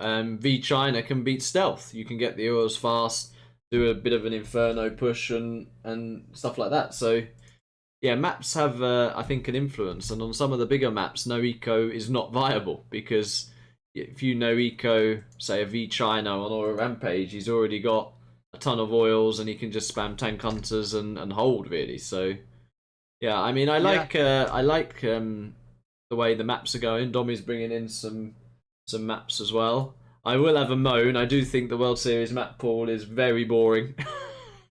Yeah. But there we are. I would have personally liked to see some new maps because something they do in StarCraft 2 is that each sort of season on their major championships they actually release new maps specifically for that. So it just adds excitement, and you see things that you've not seen before, you know. Which I mean, Extravaganza was what popular like the Extravaganza tournament was what popularized Liquid Gold and yeah, that was another the one. Strange Lands was what popularized Oil Rampage, I remember. Mm. Yeah, maps where all of a sudden you've got to go double barracks rather than two supplies. You know, it's changes things.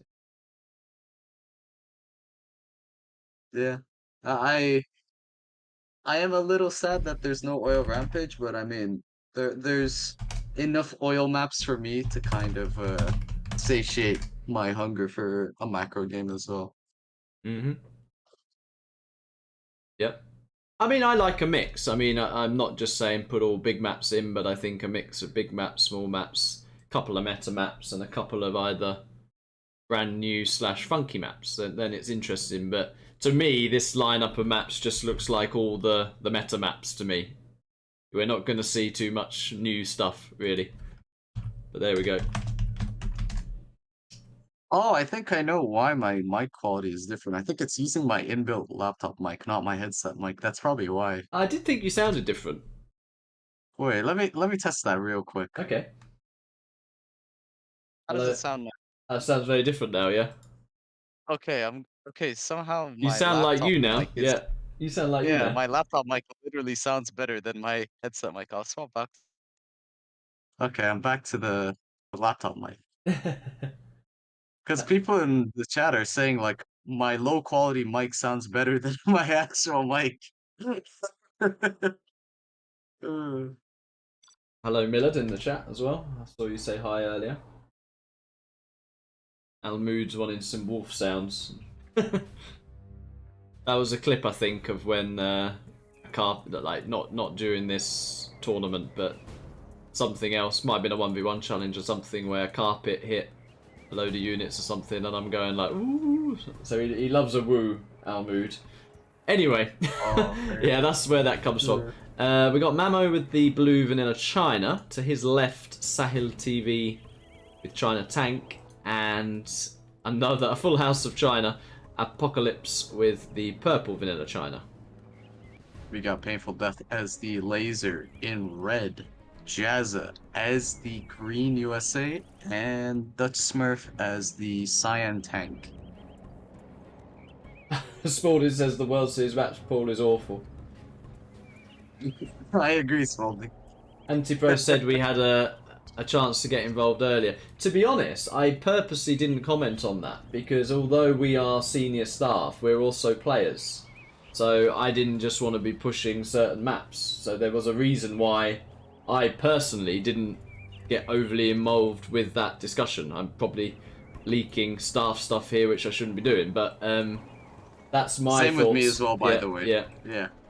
I try to avoid giving my input most of the time on map pools, but if there's a chance where I think it could be an interesting map for in general, maybe I'll give it for like an offshoot tournament, but not for the World Series. I think that would be bad faith in my opinion if I contributed to the map pool. Yeah. Alfie agrees as well. Does not a fan of it. And Firearm's saying it's basically a similar map pool to last year, yeah.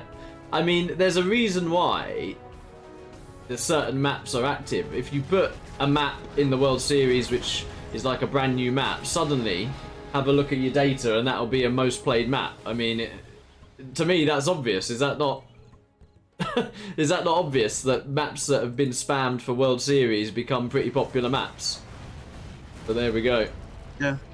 I still can't believe Plant Waste is in the map pool. I don't know where that's come from. Anyways, we got speaking of in the map ground pool, from Apocalypse, we got pure MiG from Mamo, heavy ground from Sahel. And check Sahel's oils, make sure he's not AOD. Okay, I was worried for a second. I'm That's a thinking, speaker what is tower. that? Yeah. Yeah. I thought it was this third bunker for a second. There's a Oh, couple... it's full Vs. Whoa, that's a surprise. Against Mamo's MiGs, they just got deleted. Yeah, I think... I don't know, man. I don't think full Vs are a good idea versus MiG matchups, especially when there's two Chinas too. Has Apocalypse got... Oh, he's not got anything much at the moment. He's trying to add in some Infernos. I think it's just a matter of the fact that they're getting rolled over though by the Vs. Yeah. Like there's just too many to hit. Even though I really disapprove of this full V strat versus double MiGs. I agree. I like this MD blob again. We're seeing from Jazza. This is the third game he's done it as well. This is like a recurring theme. Mamo's beacon that and said yeah, sell he's telling it. him to sell. He's telling him to sell. I mean, it's kind of borderline. I mean, you are allowed like 2 here. That's very much borderline. He didn't fill the bunker or do anything with it either, so it's... I don't think it had an impact. But back to the game. More MiG hits. That red army is in a little bit of a pickle because it's getting cornered from 2 sides. Do have also loaders from Sahel. I imagine when Mamo was telling Sahel to sell that, he was like screaming in his ear, "Sell, sell!" Or probably doing that Mamo thing where he just repeats it. So, Sahel sell, Sahel sell, Sahel sell. Oh, yeah. You know? Now this is actually a composition that can test what's going on here. Laser doesn't have long range, of course. Auroras are not allowed in this format.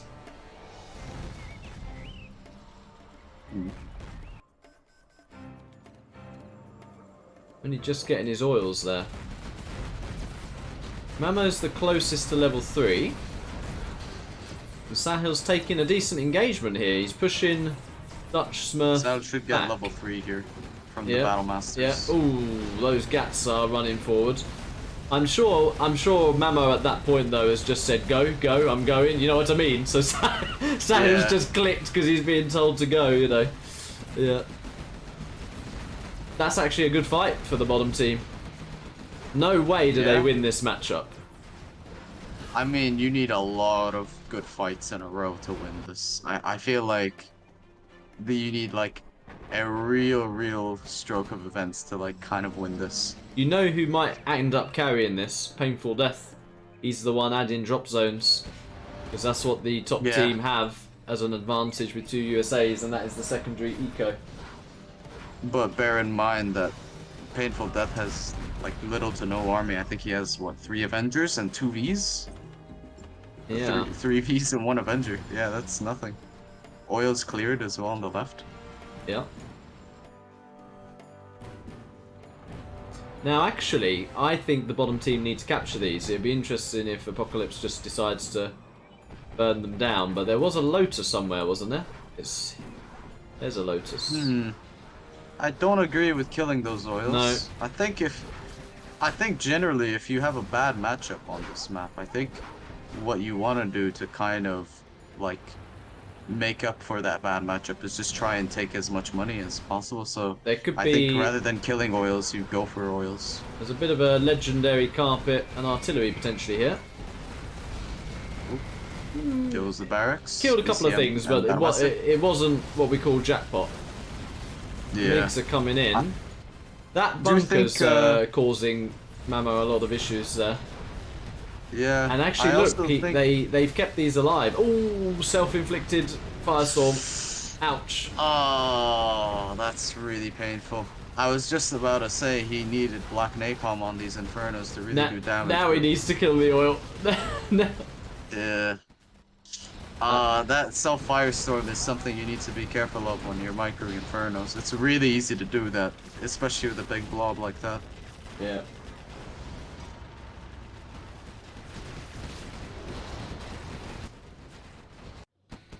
Where did that A10 go?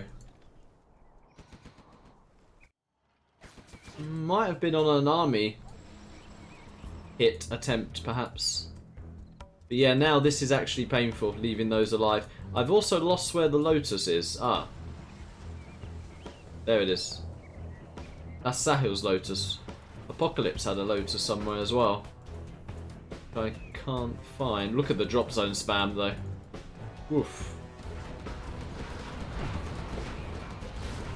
Well, Apocalypse is now trying to get rid of that bunker.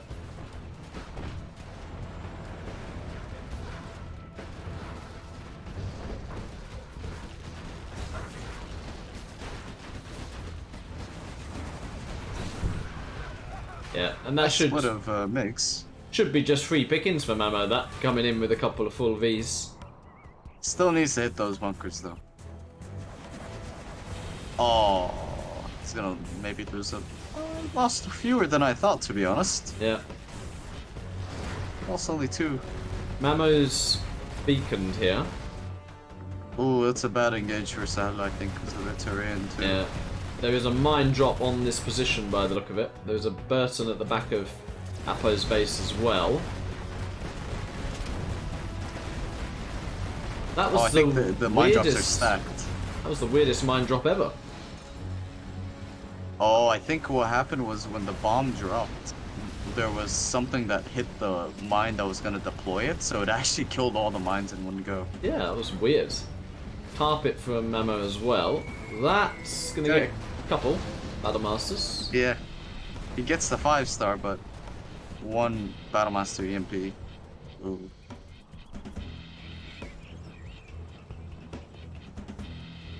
Yeah, I mean, you need so many things to go right from the bottom team armies to really win this, so I think it's an expected outcome, but there was a couple blunders, I think, that were happening from bottom team at least. The Inferno one was a major one in my opinion. I think that Inferno army really could have gone far. Yeah, but I say overall the bottom team didn't do a lot wrong. I mean, it's just a very hard matchup. Mix, are they going to hit? Oh, an EMP. Decent, but it's not that much. This is also the issue of getting cornered in your base. Every time you want to take an engagement, the concave is almost always disadvantageous because of, like, look how big the circle is if you're attacking into the base as opposed to attacking out of the base. Yeah, and look at that nice EMP from Dutchsmurf there.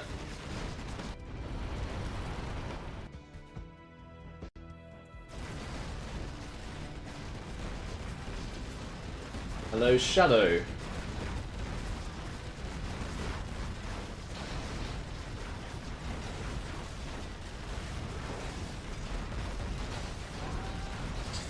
Yeah, bottom team running out of steam a little bit here, and I don't know whether this is planned between the top team, but Jazza's mainly kept the spam up, and PainFuLLdeath has just made a crazy amount of secondary eco. To the point where he could probably 3v1 the bottom team with the amount of economy he's going to have from that. He's still loading up Vs though. Look, still loading up Vs. I don't know why he's playing full Vs. I mean, you're just gonna get picked off by MiGs, and you'd rather have 3 empty Vs rather than 1 full V that's just gonna die to 2 MiGs. Yeah. Battlemaster's finally clearing up the oils, but I don't think it really matters because bottom team is gonna start running out of supplies very soon. I think supplies clear up around the 15-minute mark on this map, if I'm not mistaken. Hold on a second. Mamo's got PainFuLLdeath offline, power. But yeah, I mean, there's so many Vs. He's not moved out here, but Appo's pushing in with this. Okay, this maybe could lead to a throw from top team, but one helix I feel like is taken out. These are chain guns. The Infernos are picking off some drop zones as well. Huh. And everything now is being rallied top right to support this push. Okay. I'm curious now how this goes. He actually is gonna lose that red army too. Yeah. The chain gun gats putting in a lot of work. The helix is down Lix though. is dead though. Yeah. And I think he's power up, so MiGs can't swing from cliff because the turrets are still there. It was a nice last-ditch effort, but it's not enough. PainFuLLdeath realises the importance of holding here. He even had a defensive A10. That is a nice carpet. It's a good carpet. Well, yeah, I mean, we saw how much money he had at that back corner alone. I think PainFuLLdeath, even losing a few drop zones, doesn't really matter at this point. Yeah. He's kind of Scrooge McDuck at the moment in terms of money. People don't recognise you. There's a lot of people in chat asking who's the co-caster. I need to listen to my voice. I did literally I check that I was calling the right person. When you answered. Maybe is it playing like a laptop fan in the background, by the way, or no? No, if not, I might just see. Your voice just sounds a lot deeper, somehow. Okay, then I might just use this as like my stream mic now. If there's no laptop fan you can hear, this might just be the new mic. Okay. But it is Marakar Shadow, if you were wondering. Yeah, look, he's shocked. He's just typed it. Yeah. Yeah, it's just the different microphone. I think that's why. My voice hasn't changed. I don't have a voice changer, don't worry. Only Tensor GG has that. No, I'm joking. When I used to play TF2 more competitively, Team Fortress 2, there was a lot of Arabs that like I played with that I don't know why it was a thing, but they used voice changers a lot, probably for like privacy reasons or something. But it was very funny hearing very squeaky voices on like 9v9 comms, like left and right. It was pretty funny. Funny. It's just the tangential thing that just came to mind when you mentioned the voice. But I think the money situation is like horrendous for bottom team. Yeah. I think they might have one hacker collectively or something Well, if we look around Sahel very closely. has an internet center. Mamo, But he's tank, yeah. so he's got expensive ones. Mamo has nothing. Appo has nothing. The only infantry Appo has in his corner is a red guard and 2 tank hunters. Yeah. Or 2 red guards, sorry. I mean, ultimately, the bottom team could quit out at this point. Yeah. Top team don't seem to be in any sort of rush, but PainFuLLdeath making the smart move, sending his rangers forward so he doesn't get a bugged game. Recognizes his lose conditions. Yeah, I think I mean, everyone's so thin on the ground. Oh, there's a hacker center for Dutchsmurf. Even Dutchsmurf has an internet center. Wow. Yeah, yeah.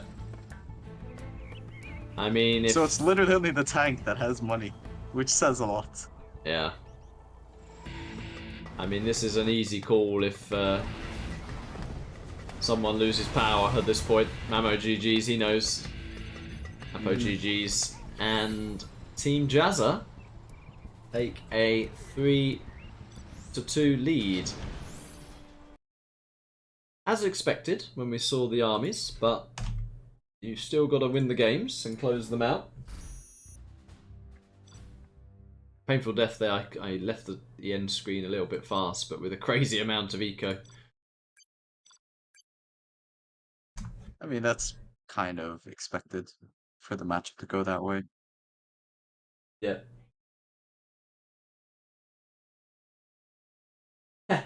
Now says who's co-casting with Marakar. That's quite funny. Kakaroto saying he thinks it's a 4-3 now. Oh wait, hold your horses, Kakaroto. We haven't seen the matchup yet. Memphis likes the mic of Marakar. Oh. Toby's made a funny comment for you. What? That carpet saved them from the EMP or what? Oh. This latest one. Oh, my chat just updated. Yeah, now I see it. Shadow liked it. Nice. Oh, you've got cheers from Casper, love from Spain. Nice. Don't ask me to speak Spanish though. I can speak Spanish. I actually can. Oh, nice. I think you got the joke though. There was a cheeky Mr. Spalding who asked for some language earlier in the stream. You may have noticed. Yeah, I think he wants us to speak German. Not sure. Oh, Colonel with a alternative opinion there, saying games without GLA are boring. Well, there you go. Many people think games with GLA are boring. Well, you got some GLA now. Lots of it. Oh, I think only one of these teams has GLA as well. That could be big. You have been defeated. This I'm not sure. could be majorly impactful on the outcome of this set. I think we might have a matchup here. Oh, I think this is triple GLA one side. Oh, really? I just realized. This could... Appo, Sahel, and Mamo are all GLAs of some but kind. this could be, we'll wait to see the armies, but could be winnable both ways, because USA early game is strong. You've got an Inf. What is the other player, is the question. Oh, I mean, Inf makes this really hard, though. Because you can't go buses easily if you're the GLAs here.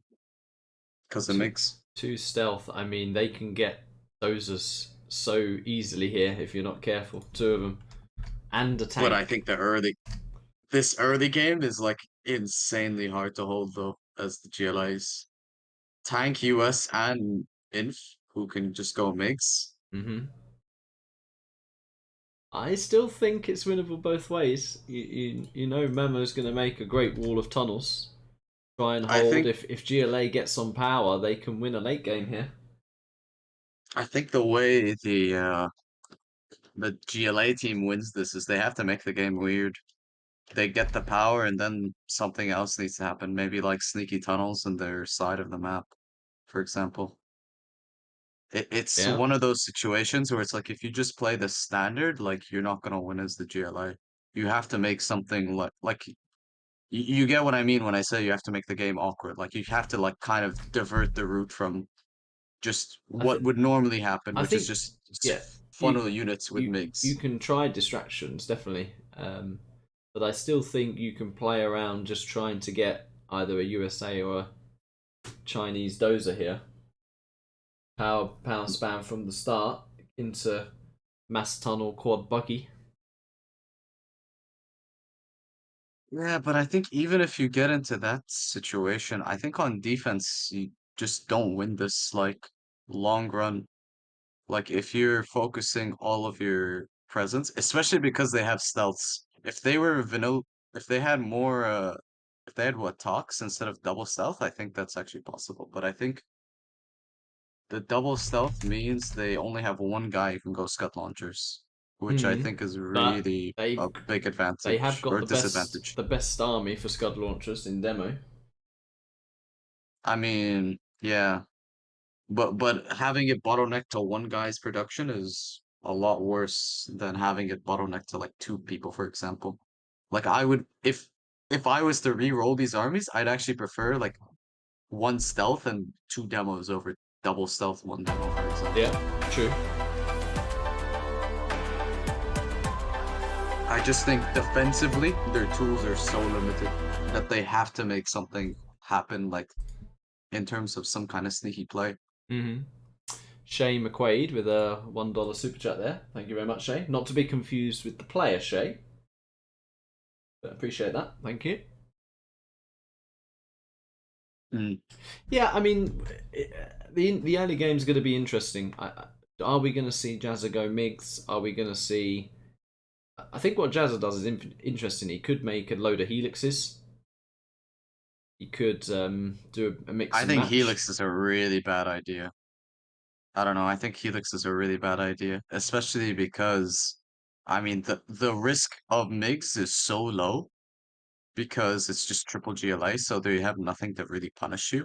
True, but if they Like no were... drops or anything. The double on the left side could be so hard with say, a bit of ground army and a few helixes to Sahel space. That could be crippling, like getting the demo out. Yeah, I mean, oh yeah, the demo's on the side. I thought the demo was in the middle. Okay. In that case, because the reason I said Helix is like kind of risky is because if you're fighting into stealth stinger sites unnecessarily, but like against the demo, I can see that. I'm gonna Like if you get two elixers, I think it makes sense. definitely don't mind one or two. I'm definitely gonna keep my eye on Jazza. I think it's gonna be interesting what he does. The USA, of course, can go full Vs here. No MiGs against, obviously, with 3 GLAs. That's a whole other problem that the GLA team needs to figure out because you need buggies, but at the same time, if you go buggies, you just get sniped by MiGs. Oh wow, look, there's a bit of talk here. Sahel WC again. Appo saying he's sick. Do you know what that is? Capsa? Capsa? Yeah. What's Food that makes you need to go to the toilet, basically. Oh, That's so all you like need to know. okay. So a natural laxative. It's a mixed rice dish. Okay. I think it looks similar to biryani, but it's not biryani. Like biryani rice. Do you know what that is? Yeah, that's we order that sometimes. Yeah, In when we have an Indian takeout, yeah. He said no, we ate yabra. Okay. I don't know what I ate, but it was nice, whatever we had.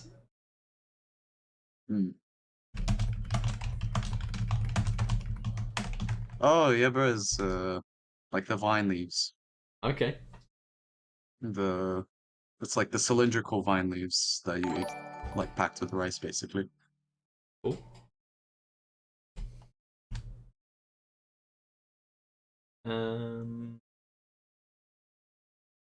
Scorpio says the teams are wrong. Am I? Maybe they switched them. They're fine now. Teams. Are the spots correct? I think people are focused too much on the microphone. I'll salt back to the. There we go.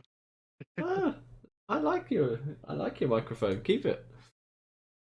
Yeah.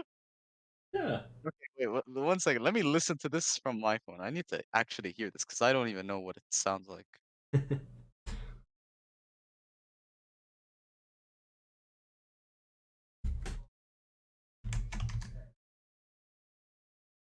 I gotta send you something which Habash has just sent me, which made me giggle. Yeah, I just heard it back. It's not that different. Check OOE Discord. Habash sent me something funny. I've just put it in there. Oh, I just saw it. It doesn't sound that different. I don't know why people are hyping it up as much. I think it's just the fact that there's like a bad audio filter makes it sound slightly different. Yeah.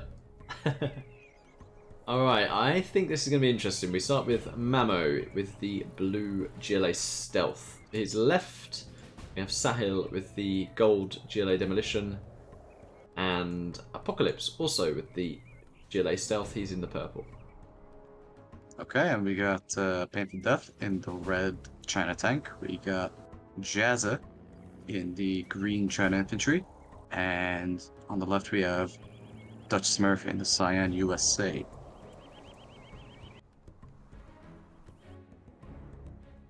It's a conga line of workers from Sahel and Mamo, but only 2 from Apocalypse.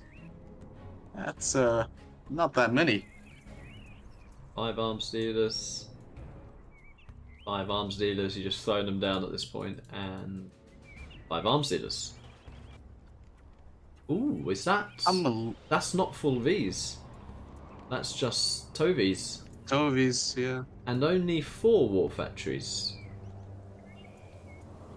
I'm a little curious as to why there's very few workers, by the way, from the GLAs.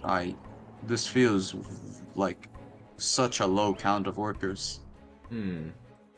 Jazza's going MiGs and a couple of rallied flamers. Yeah, that makes sense. And also, we need to look for that. hijacker bikes, by the way. We do. Okay, that is... There's one. Yeah. And that is a very interesting prop. Oh, look. But is he paying? That could lose him the game if he doesn't pay attention. Where did that Mamo bike go? There's the Mamo's hijacker. And here's here's a few more There's workers. the wall. Yeah. Yeah. The infestation has begun. He sees it and he denies it. Yeah. Bit of a traffic jam there. Oh, another one though. Oh. That's massive. Oh, that's really smart. That's so smart. That's really smart. Oh, because that also buys time for the tunnel. And he's not clicking that other red guard. Nope. He should click it. But I think Mamo's just paying attention to the dozer in the base. Yeah. Oh, that actually let him get the tunnel. And he's also going to try and make a tunnel here. Meanwhile, Sahel has lost his oils on the left, but he's trying to hold. But they have really done a number on this tank. They're killing the prop as well. This prop being forward is also a mega throw, I think, from PainFuLLdeath. I'm not sure what is this. Wow. Wow. How is the GLA steamrolling US tank in? They're in the base as well. MiGs are coming to support. That's a lot of quads. MiGs coming in. MiGs can't stop this. Yeah, I think they lost. Good MiG. Oh, some got caught on the way home. Some got caught on the way home there. But yeah. How do you get steamrolled as US inf tank? I said this could. I said GLA? it. I said they could win this both ways. one of the teams. Yeah, I mean, this is kind of what I was saying as well. I mean, the only way they really win this is from some kind of sneaky shenanigans, and I mean that's the sneaky shenanigan. The hijacker to deny a dozer crush to allow for a sneaky tunnel. Yeah, it's good. That's a really early GPS, by the way, from Mamo on San Well, Zone. Appo's level 4. The command center's being gunned down here. Dutchsmurf is on emergency save mode, sending all these Tovies right, but he's actually getting pushed a bit on the left. That to me looks like an overextension. I actually think the GLAs could camp now. They could play for a late game with the damage they've done on this tank. They still have 4 oils on this right side. Yeah, and Mamo's on power anyways, so he can easily transition into a late game spam. Yeah. All they really need to do at this point is just whittle down the MiGs, and then they can transition to full bus spam. By the way, Helix would have worked a treat. There's no stingers here. Look at that. That would have worked a right treat. Oh, he's killing the oils. They're afraid they can't hold them. It makes sense. I mean, they don't need to hold these oils, and it's another way for bottom team to recover, so just remove the option for them to recover in the first place. Don't agree with throwing away that many units, though. Yeah, you shouldn't throw army to attempt to deny oil. That I disagree with. Sahel really needs to get a tunnel over here, because a Scud launcher against this now would be perfect. Yeah. No Avengers to deflect either, so that's just free pickings. Do we see Apocalypse on power? No. Still a lot of Tovies. Yeah. I mean, it's still 5 minutes only into the game, and which means the supplies are still ripe with cash. Couple of buses here, but they all just get deleted by MiGs on their own. That's the MiG factor coming in now. Versus the triple GLA. Surprised nobody got a tunnel in the mid as well. Yeah. I honestly think it would be important because it cuts off the MiG fly pathways. Where are the Scud launchers though? From Sahel. He needs a Scud launcher. I mean, Scud launcher can win the game now. A couple of jackpot hits. But yeah, Mamo might just die here to this. Mamo doesn't even have anything in that palace. He will just lose his base if there's no Scuds coming in. And that's the only tunnel in his base that could have helped him from Sahel. Yeah.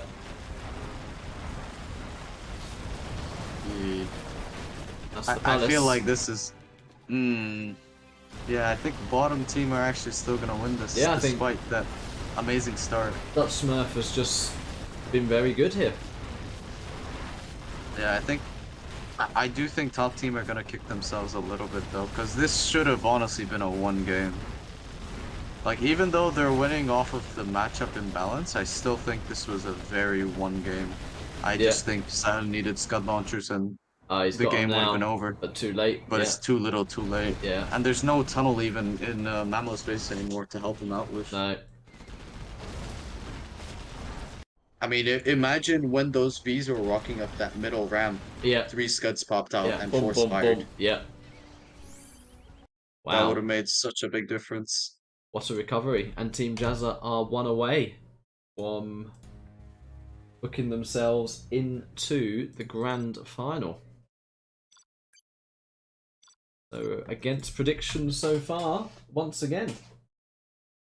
Yeah, I do feel though for the top team. I think Team Mamo actually played that so well, but yeah, I mean the Vs are just so punishing if you don't stay on top of them, and combine that with MiGs and your counters are extremely limited. Yeah. Because if Mamo went buggies, they would have just died to the MiGs. The buses just got insta-tapped by the MiGs. Scud pops would have been the next best thing. Because even if the MiGs engage, you just immediately try to go back in. Yeah. Farco's saying it would have been very bad if Jazza's team had lost that. Yeah, I agree. Yeah, because I think this is almost like a free win.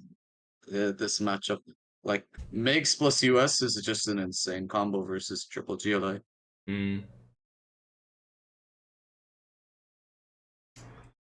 But as you rightly say, they almost did the hard bit. The demo got bought time, the tank got crippled, and needed a little bit of tunnel teamwork with scud launchers and fighting together to buy Mamo that time he needed with the power spam.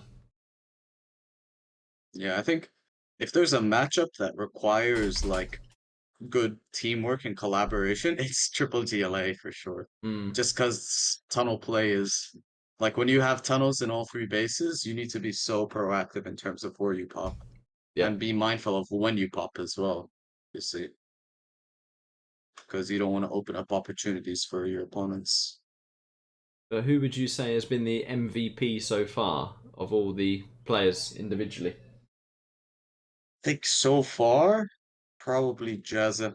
Because I Okay. think Jazza's been responsible for like 3 wins. Like The combat so Chinook. direct. Yeah, the MDs as well in 2 games. Like Jazz, even the games they lost, I think Jazz has had so much impact with his openers compared to everyone else, I think. I'll ask the chat. Is there a way to ask the chat? You mean a poll, or what do you mean? Yeah, I could do a poll, but then we'd have to come up with a couple of other names. Or I just... You just put all 6 at that point if you had to do it as a poll. I'll ask the question just as a type. There we go. Yeah, you could just type it up like that. Yeah. I think that's probably easier. See what chat think about that. Almood says Farco is greater than Fargo. I do think though, like the tank last game looked incredibly shaky. Like you should never be getting rushed by quads as tank. I feel like that's kind of unforgivable. Because even before that tunnel got up, he was getting pushed at oil. Chat is kind of saying the 2 names we're mentioning, either Dutchsmurf or Jazza, have looked like the MVPs so far. Yeah. I think I think in terms of performance, I think Dutchsmurf is probably on doing much better, but I think in terms of the strats, I think Jazz is making the right calls most of the time in strat wise. You know which pot Dutchsmurf is, don't you? Was he pot 3? Yep. Yeah. He's looked really good. I mean, like I said, I think it's not about who's having the best player, like this individual player in a team. I think it really comes down to just the team dynamic overall, and the pot 2 and pot 3s are just as important as the pot 1s, honestly. True, but I just think Dutchsmurf's put the work in. He's trained, as Dracula said in the chat. I think, honestly, I think when the teams were drawn, I kind of think Jazza thought he had no chance. He was quite pissed, actually. But how things have changed. Dutch will give him a shout out. Well, let's see. Yeah. Team Mamo need to win every single game now to remain in this tournament. We start with Mamo with the China Inf. We have Sahel with the Vanilla USA and Apocalypse with the China Tank. Okay, we got PainFuLLdeath as the stealth in red. We got Jazza in the stealth in green, and we got Dutchsmurf in the cyan demo. Yep. Just pure Tovies, Drop actually. is being prepped up. Yeah. Oh, it's Helixes from Mamo. Oh, so he's gonna do the Helix approach. And just ground from Appo. And a bunker in the mid. Maybe to stop shenanigans, maybe? I don't know. Sneaky workers. Yeah. Oh, Sahel needs to control his rangers. He's not controlling. That's a really ambitious deny. Oh. Nope. He wasn't clicking it. Whenever you see like 3 or more workers on that spot, I just completely ignore that spot exists and I just drop a different location because You've been you better might off up deny here. two, but Yeah. yeah, even if you deny two, if even one gets up, then it doesn't make a difference anyways. I like this from Jazza. That could be important when these helixes come in. Yeah, supporting tunnel. That's the benefit of having 3 Oh, GLAs. we've missed Oh, something super here. early power. Instant power. There's the dozer cap. Yeah. Even before mine's on the CC. That's fast. Quads are not really doing anything. He doesn't even deny the oil. The early power is good. Mamo is actually going to Also- need to get work done here because Sahel can't actually push into all these scorps and quads. Bear in mind as well that because these quads are out of position, that is gonna potentially give another opportunity for Mamo to swing over to red space at some point once he moves into the cyan base. The defense here solely relies on Jazza because Dutchsmurf is scorp only. Not a single quad. Yeah, Jazza has one tunnel in the base of Dutchsmurf. And look how It really fast comes down. the arms dealers go down here. Now Yeah, I that think- is called panic stations. When you don't have a quad Ugh. and you have 5 imps helixes deleting your base. Jazza's revealed, The tunnel. and But if I that's was so much Mamo, damage. I probably would have jumped on that personally, because then you're guaranteeing to kill the entire base. I mean, he's still doing an absolute ton of damage. Jazza rallying everything back. And Mamo might be I like this approach though, because he's guaranteeing damage, because he knows there's just one tunnel there. So he just needs to move away from that zone. Yeah. But Dutchsmurf, I think, forgot to build arms dealers by the look of his base. Because I don't see any. I mean, Mamo might have just kept his team in this tournament. Or at least a chance with the I final. I think that was just a game-winning Helix push. Yeah. He just killed 12k worth of arms dealers in one fell swoop.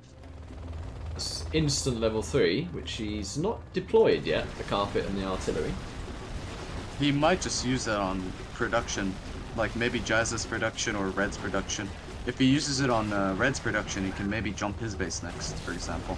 And this is actually perfect now because the Tovies are fighting the quads. The Helix are still swinging around. And I think Mamo's gonna either join him or he's gonna go through the mid straight to Jazza's base. Found a red tunnel, he deletes it. He joins on the right side now. Yeah. Oh, there's a with the pop. tank army. Oh, this is really critical. Wow, just Oh, but evaporated. Yeah. Yeah. yeah, you were right about the Lexus. I mean, it is a good option. I mean, when there's inf and you don't see any units, I think the threat is very real of something like that happening. Yeah. And I'm very shocked both GLAs in these games didn't put any stingers. Yeah, on their Yeah, cliffs. That's the part that surprises me, though. Like, number one, he went sheer Scorp spam. Like, when there's an inf in the game, unscouted. mean- and number two, there was zero defense. If you are relying on your mate for the anti-air, I think you've still got to drop some stingers. Like 3 or Yeah, 4 like, stingers stingers would are- have really contributed. Yeah, I'm a little bamboozled by the fact there's no stingers in both games. Well, this is a big moment. What the armies reveal now. Could be a set deciding matchup here. Team Jazza are going to be hoping for air laser against vGLAs or something. Something they can just autobahn. But let's see. A balanced matchup, I think, is really in favor of Mamo, though, because I think Mamo is a really big fan of longer games, too. Bear that in mind. Well, there's only one USA. No GLAs on one side as well. So, Okay, we need to. I need to have a look at it. Sahel needs to have a big game here. He's the one USA on the field.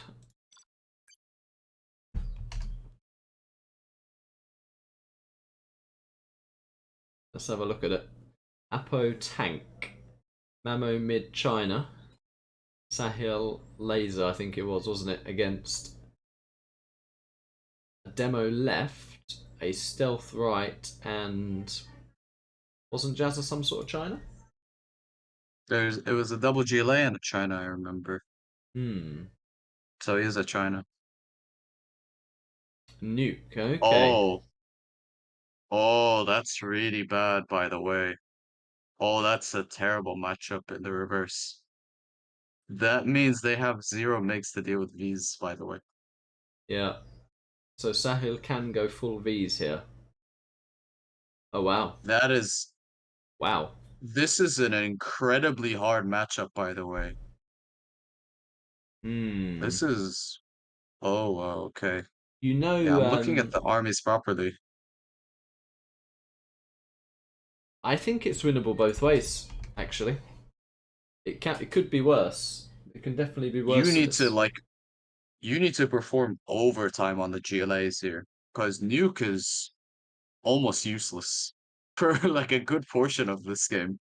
Yeah, but what Nuke can do is almost guarantee both GLA's power, and the two GLAs on power can carry it in a late game against a laser Yeah, that's what infinite I'm tank. saying. Like, that is Nuke's only thing that they can really offer that's significant. I think aside from that, Nuke is genuinely is not a player in this game. hmm. Will Mamo just go MIGs, or will he do what he just did? I don't think Helixes are as good this game. Mm. I think MIGs are like superb though, because it shuts off any opportunity for Nuke to play the game essentially, and it's very good in combo with Vs as well, and in combo with tank. I'm just reading chat a bit, laughing at Virus. He says he's very proud of his student Mamo. Oh. And he's doing the Mamo laugh, you know, the nah, that one. Nice.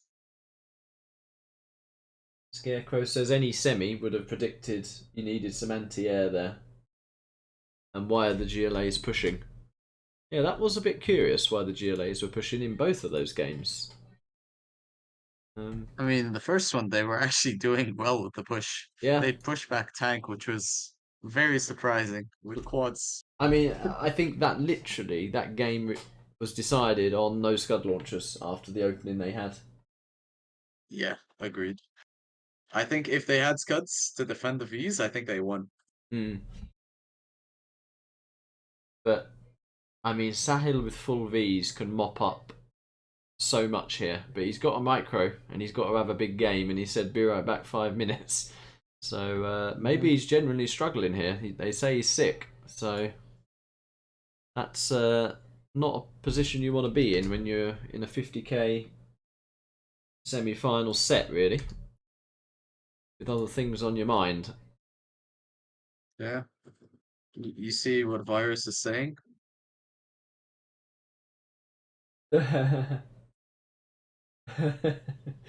He's I don't know if I call that memories virus. I think there's a different word for it. It might be the nightmare, Is it? not a memory. It's called Twilight Flame Highlight Reel. Is what it is. Yeah. That's for the bloopers reel, not the highlight reel. Oh dear. That's The the lads, outtakes reel. and I'd say Nuke can be overpowered. I mean, it is laser. Nah. It is laser, so could get an OV Nuke Cannon blob. I think even versus Ovi's upgraded laser crusaders are just so powerful with composite armor. They just shred overlords once fully upgraded. Hmm. There's been the comment of 5-4 GGs. Well, it will be possible outcome. We're going to see 5-4 or 5-3 here. That is for sure.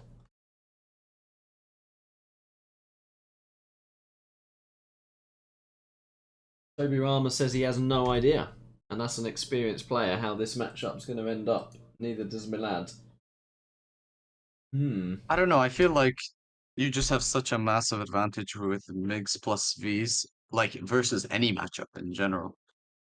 But the fact that they have unpunishable Vs, like unpunishable full Vs versus GLAs and a nuke, Yeah. your only real advantage you have for bottom team is the fact that you can get fast power.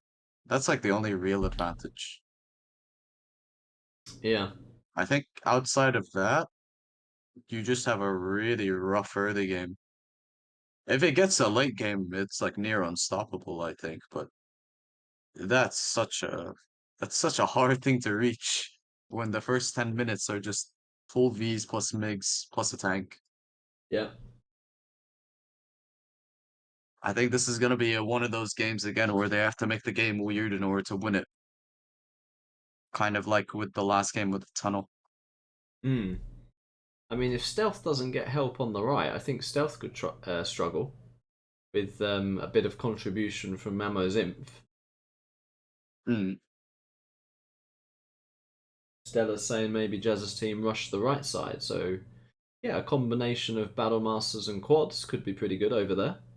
People are saying nuke cannon push can win the bottom team the game. If they're nuke cannon pushing, they will just get MiGs, guys. I think we're underestimating the MiGs a little bit. We're saying nuke cannon slow push will work. Yeah, it's an interesting one though, because MiGs typically lead to a later game, and later games suits the bottom armies. So I'm very interested to see what this game looks like. I'm a bit with Toby. I'm curious what's happening. I don't know. I'm a bit like adamant when it comes to my opinion on this matchup, but I could be wrong, honestly. I'm laughing at A Rider there. I think he might be making fun of Sahel. Have you read that one? Toilet flame. Yeah. Oh.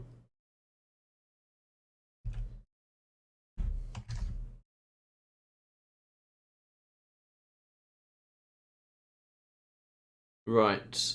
Sahel is back, but now he's got to hear the strat of Mamo, I guess. Mm-hmm. Dutchsmurf hasn't accepted either yet. No, I think the final list for World Series has been published, by the way, for Okay. players. Let me just double check. Is it or not? Because I remember it was either today or tomorrow that the list would cut off. Let me just double check. I could be wrong. I think the live draw's tomorrow. Oh, okay, then I'm wrong. Because I think it's a couple hours before the live draw. Today? Yeah, okay. I think it's tomorrow the draw. Yeah, it's tomorrow. That's me being dumb.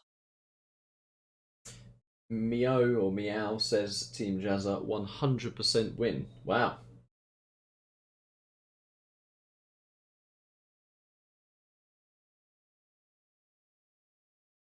Put in the tank rush the right side against Nuke and Stealth with the help of MiGs. I mean, that's the whole idea, yeah. You just go full... You either support MiGs on the right or the left, and you just do an insane push, either with the tank or with full Vs.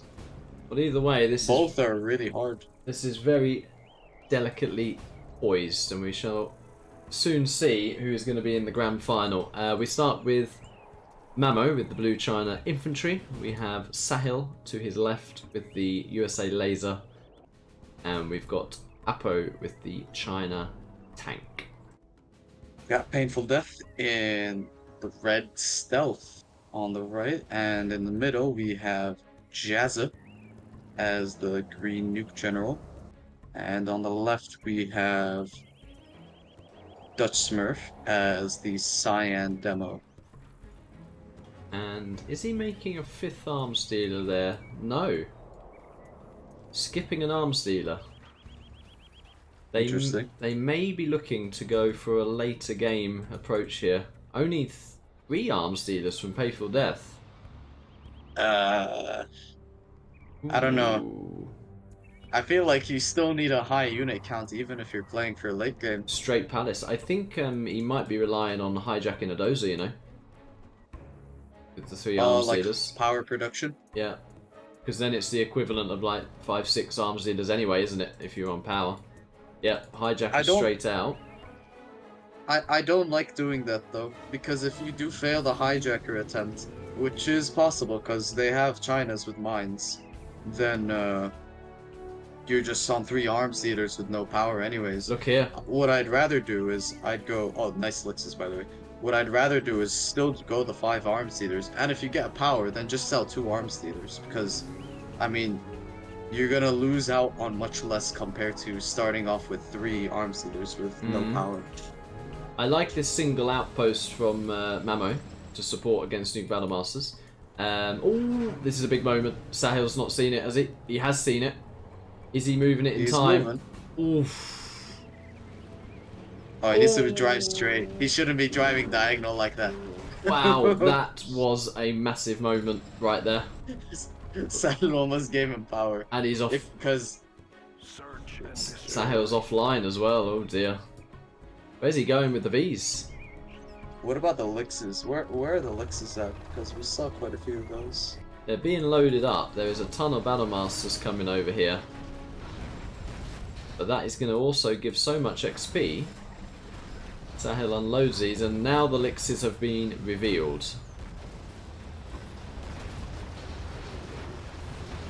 How much XP? Yes. Oh And yeah, this is gonna... this is a rank 3 speedrun for Mamo, if he kills all these Battlemasters.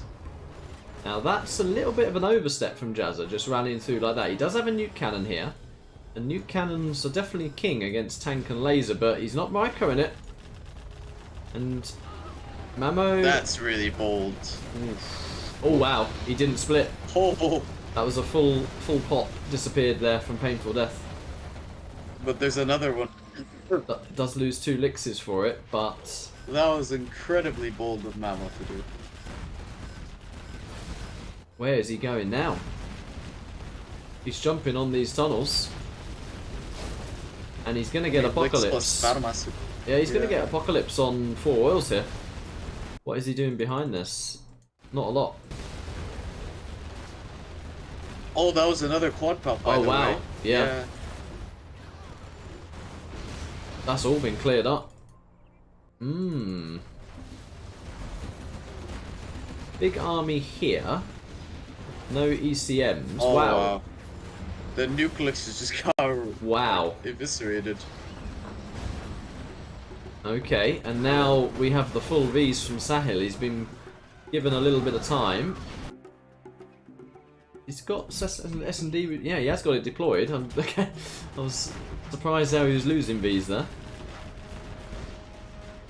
And now the nuke army is stuck between a rock and a hard place. Do you go for the Vs or do you delete the tank army? Going for the Vs for now. But these elixirs are still just flying around. Yeah, I mean, bottom team have to deal with 3 different unit problems. Like the helixes, the ground army of tank, and then the S&DVs. This was very good from Appo here. He just bunkered 2 buses with 2 flamers. Yep. 3 buses even. Oh, okay, yeah, I think... I mean, unless a new cannon is coming out from the war factory, I don't see how that purple army dies in the middle. Yeah. The one on Jazza's cliff. There's no nuke cannon yet. Mamo lost another licks, but he has cleared the mid. And buses are out from PainFuLLdeath. No autoloaders, but that's not the micro you're looking for. 3 battle buses. There's a new cannon now. Instantly go down. And I feel like Appo should go to the right, really. Yeah. Because the right's a little more open. Not to mention you can still threaten a supply. Mamo has transitioned now. Jazza. He's got full MiG. Mix will also deal with the buses and the buggies more easily. Yeah. And Oh, the scuds. That new cannon putting in work. Jazza's level 3 as well. But this is surely the trump card. These S&DVs loaded. Appo's getting himself 4 oils and still spamming. Yeah. I'd honestly consider just getting Emperor's fam even as well, because I think Emperors don't like get damaged nearly as much as clumped up Battlemasters if it comes down to Scud launchers. But granted, it takes a while for the upgrades, so I think Battlemasters is probably okay. Oh wow, nice MiGs 810. There's All an of that airship. taken out. Yeah. Oh no. Oh boy. Well, the tunnel is giving him some missile coverage. That's really important. Sahel a bit late on the evac. That could have been a Fargo pop there.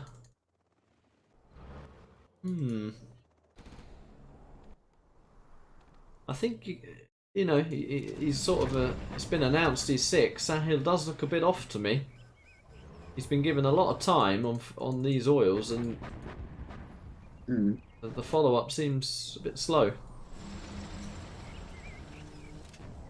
Appo, however, is just spamming. There is a Jarman on the bike. Oh, that's a demo German, maybe, or no? Does he have the upgrade? That was the red Jarman, I think. Stealth. Oh, okay. Yeah. I thought it was a demo German for some reason. Oh, 'Cause he was misclick on the bike. on the MiGs. Big misclick on the what? MiGs. Wow. Oh, and that flamer, friendly fire Oof. in the mid. There's actually 2 tunnels here. He actually reveals both. Oh, he's committed. Ooh. Ah, that was costly. Yeah. These Vs are really struggling though.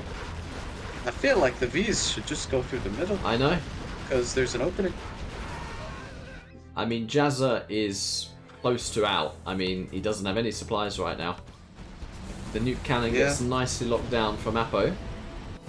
More helix is being made. A few hackers in the mix as well. Yeah, Mamo's just on overdrive mode with the macro. He's barely floating. Bomb truck found. There is a Scud launcher. Doesn't get much help. I like what Appo's doing. He's splitting up his army into a line, Yeah. like to the left, so that way he can spread himself out from the Scud launcher and the demo ambush later. I think we're going to a final game here. Yeah, but I mean, if you're Team Jazza, I think this is literally the perfect armies for you, no? Because this has everything you want. USA Rush. Oh, You have. whoa! Oh, wow. Okay. That was a massive carpet. Jazza could even EMP this now. But it's not over yet, actually, because the GLAs have markets.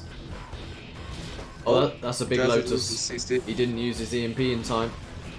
Is that his last dozer? He's got one over here. Okay.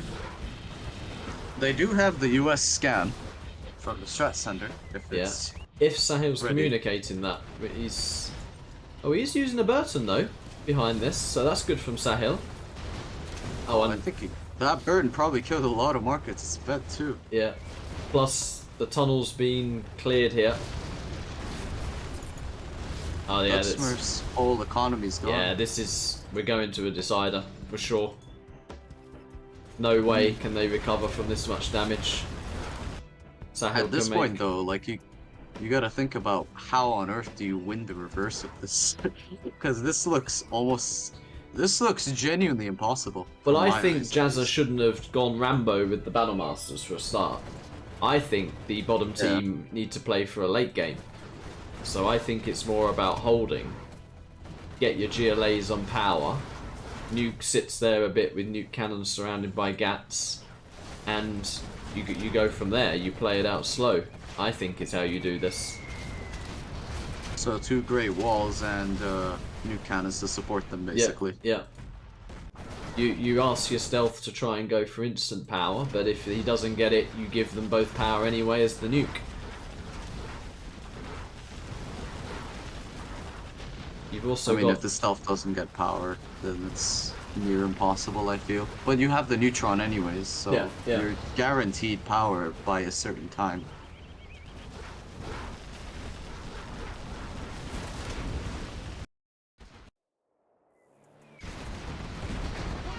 Well, we have 3 players level 5, Mamo, Sahel and Jazza. Appo's well on the way. I think even though bottom team know it's like lost, I think they're just thinking about a strat right now for the last game because they know this game is over.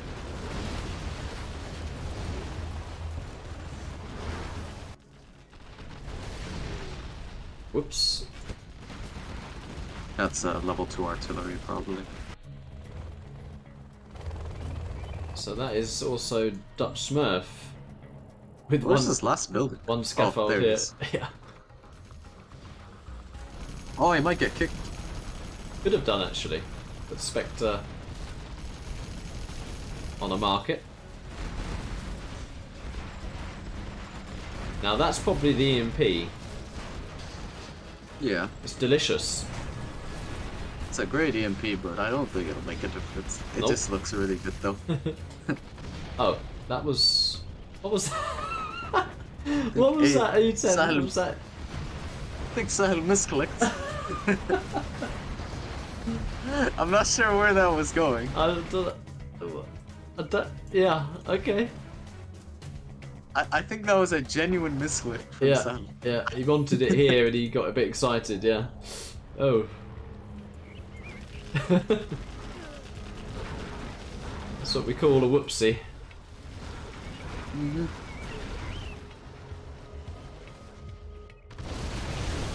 It's a nice artillery.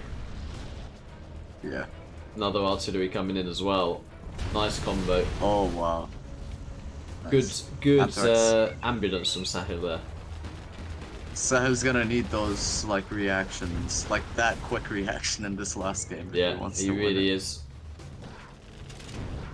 Because not only does he have to like perform well, but he has to like perform overtime, I think. Mm.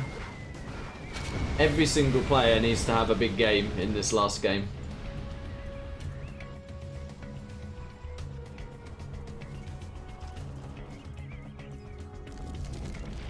Needs to be careful about that radiation though. Those Vs. Yeah. He needs to watch for the radiation. Oh. He's lost 3 Vs to it and 1 is low. Yeah.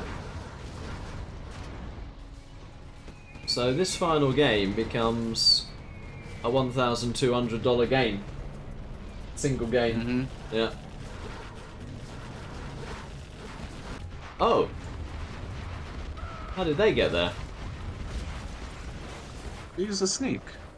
Did you just drive in? I didn't hear it, but I guess he did. I mean, that's so many RPGs that I think the Lixus can actually overwhelm that if he attacks from 2 fronts.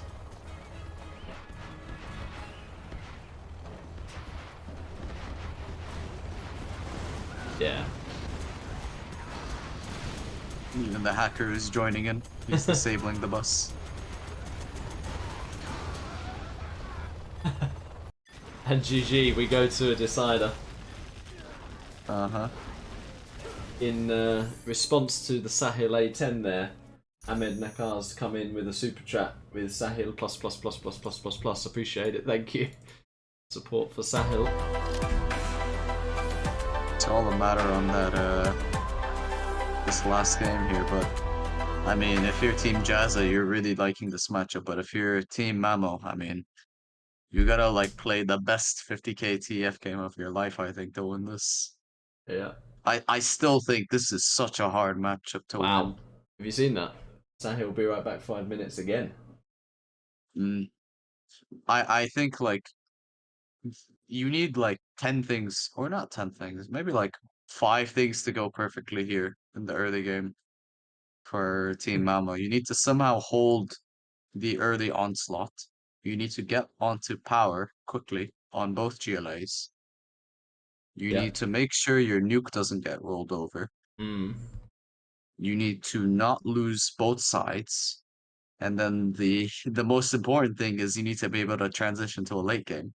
There's Yeah. so many things that have to go right, and all Team Jazza really needs to do is they just need to make one dent and then they funnel everything through that and they win. Yeah. Which is why I think this matchup is so much more difficult with the bottom armies compared to the top armies. It is, I agree, but I don't think it's like the matchup we saw earlier, which is just pure 1-1, which was that China tank against. It's not on the level of that, but yeah. like it's still so like it's really difficult, I think. Well, we have 340 viewers. That's a good haul, not gonna lie. Nickname says that was a warning shot, the AAA 10. Sign of dominance, showing you've got a AAA 10 and you don't even need to use it.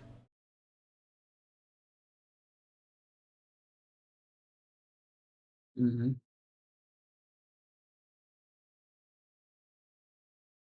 Well, it all comes down to this. It's been a very, very good set, very enjoyable. Nice to co-cast it with you. The latency's been good. We've had no drama, touch wood, as of yet. I hope I don't jinx that going into this last game. Yeah, I'm enjoying the cast. This is a rare occasion where a TF set does not take 1 hour to actually get the first game going as well, which Yeah, is always fun. everyone was on time. This is a model of what TF sets should look like. Mhm. Not 2 hours in, 3 mismatches, argue with the referees, postpone to another day, flame the caster, and then delay it for another 2 weeks. Call the opponents a cheater. Call the host a cheater.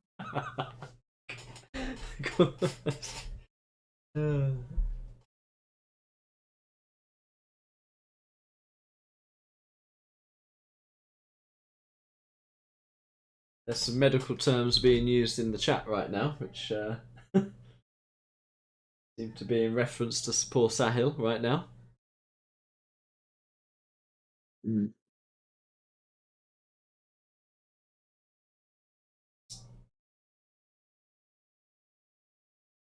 Where is Mamo? Mamo's probably gone for what we know he goes for as well. Mm. Someone's saying Apple looked like a hard army in the map, non-stop spam. There was a constant stream of purple, that is true. Casper says, tell Marakar Sahel is. Do you know how to pronounce that? Masal? I'm reading. I read that, Casper. I'm smiling. I'm smiling. Okay. It's because I see there's like 7 of these in the chat. I'm just smiling when I see it. Keeping a straight face. I'm keeping the big size meme alive. Mm-hmm. Toilet. Yeah.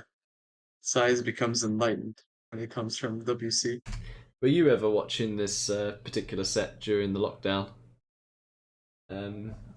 Which one was So this? it Was was this like the one where he took 20 minutes? Exactly, yeah. It was a best of 15, and Dommy, between me and Size, and Dommy started the set on Salt Lake River. Oh, I So that I game watched it from the start. took I was forever. there during the waiting time. And then, like 2.5 hours in, Dommy's up to probably like 500 viewers. So it was good. It was a good viewers, and Size is actually texting from his phone in the toilet saying, the "Not done toilet. yet. Yeah, not done yet." There's 500 people waiting for someone in the toilet. Yeah, That is basically. funny. So that says, imagine if it goes late game and Sahil needs the toilet as well. Yeah. Just bring the bucket at that point. At that point, you just bring the bucket. You don't even say WC. Oof. Or you take the hit. Oof. That's the other option. Yeah, there's a lot on the line here. You got to make some sacrifices.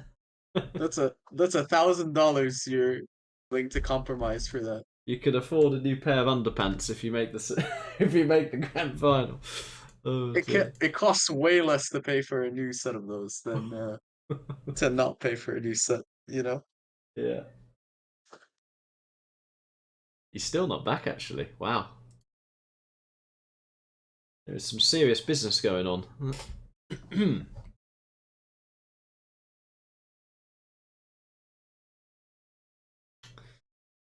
As for saying, Nuke should go for GATS ECM only. If you add like nuke cannons, I think that's not a bad idea as well. Oh dear. Poor Sahel. I mean, it is no fun if he's genuinely having this sort of issue. That is no fun. I can tell you that much. Yeah. We've all been there.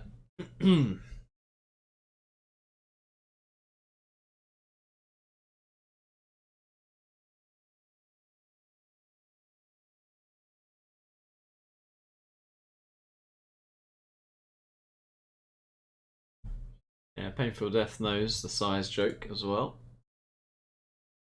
I think it's been pretty well documented at this point. Yeah, it's a phenomena at this point.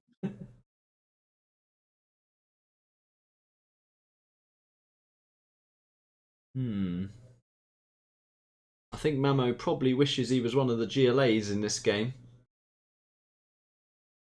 Yeah. To carry his team, but let's see. I mean, Mamo, his role is essentially just relegated to nuke cannons and early power.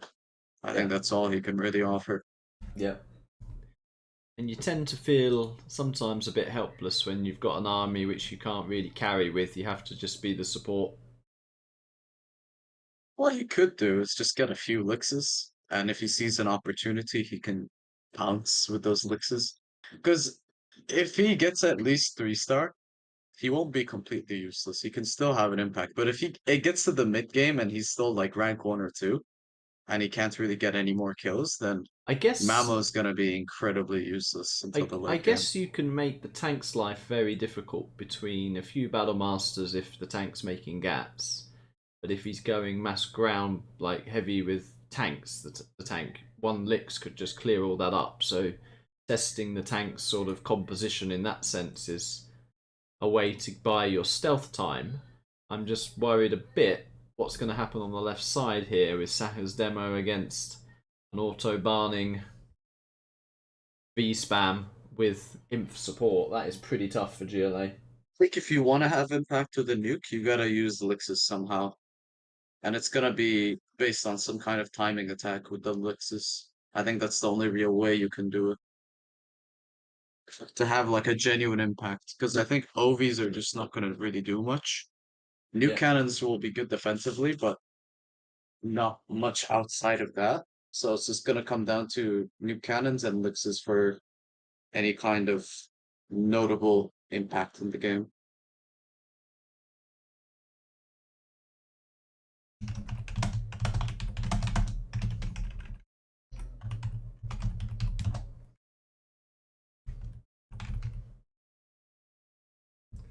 Just going to make a cheeky comment in the chat before we make a start. There we go. Alrighty, Dutchsmurf says 1 minute.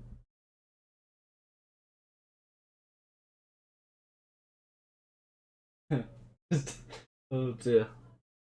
The chat is making me laugh. Yeah.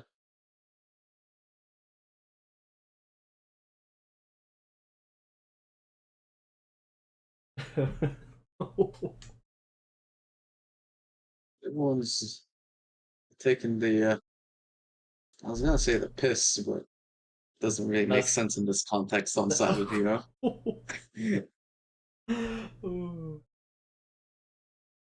Mohammed's wanting $50,000 right now to bring Sahel from the WC. Or the toilet. Is everyone here? Alright. Oh. Maybe when he's saying 1 minute, he actually genuinely does mean 1 mint. Like 1 mint for the toilet. May need a mint in there, yeah.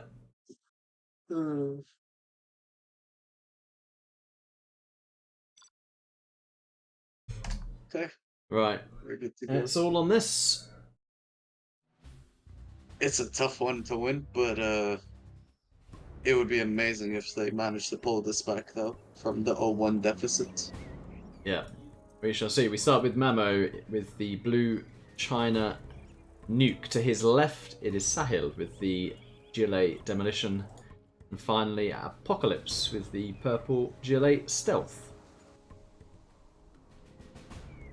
And we got PainFuLLdeath in the red tank.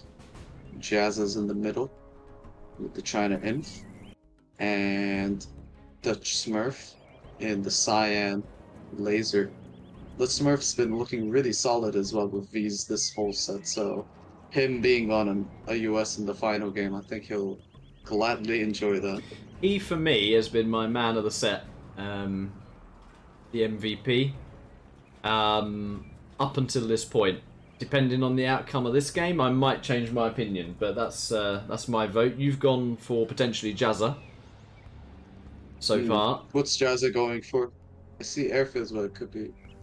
So it's... Jazza's doing 50-50. He's doing a few outposts and a few MiGs. I think that's actually not a bad idea, you know? I think the reason he's doing that is because if Nuke comes to try and overwhelm the left side with just raw ground spam, he can help at least with outposts. We might see I don't think it's the something worst idea. which we didn't see. He's gone by a dozer there. Which we didn't see in the reverse, which was a fast power from Apocalypse, but... Oh, he has seen it. He has seen it. I think if he took that dozer sooner, that could have made a difference, though. But regardless, getting it this early is a massive win for the South team. That is... Yeah, he's dropped a scaffold. He dropped a CC? No. No CC. Oh, he's building a But quick... that is key. Actually trying to get a tunnel up. I mean... I think Apocalypse is doing a mistake as well, by the way. If he placed that power next to the supply, he could have gotten it up sooner, which lets that tunnel finish really fast. He might get this up regardless. We're at 50%, and that dozer's taken a while to get gunned down. Big push coming on the left, but Mamo's going to have some Battle Masters to contribute here. Going to stay with this sneaky tunnel. Remember that Jazza went mixed as well. Jazza just uses mix, so he can't actually make this yet. And denied. Alright, we need to see this pop make work. What's going on with the pop? That, if he'd have had the power where you said, he would have got that up easily. That could have been game winning. Yeah. That actually could have been game winning if he got that tunnel. That is so sad. Look at the tunnels here, though. Yeah, but the problem is going to be not there. It's going to be left side. I mean, this is easy to hold. Mamo's got his nuke cannon out. And there's a bunker. I like that. 2 nuke cannons coming out. Oh. But yeah, this Many defense is gonna be buses really hard. can hold this. It's going to be the left. And It all comes down to that left side. couple of helixes for Mamo as well.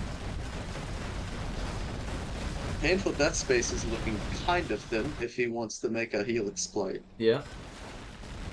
He may Just the left side has a lot of turrets. I think he should be on the right with these helixes earlier.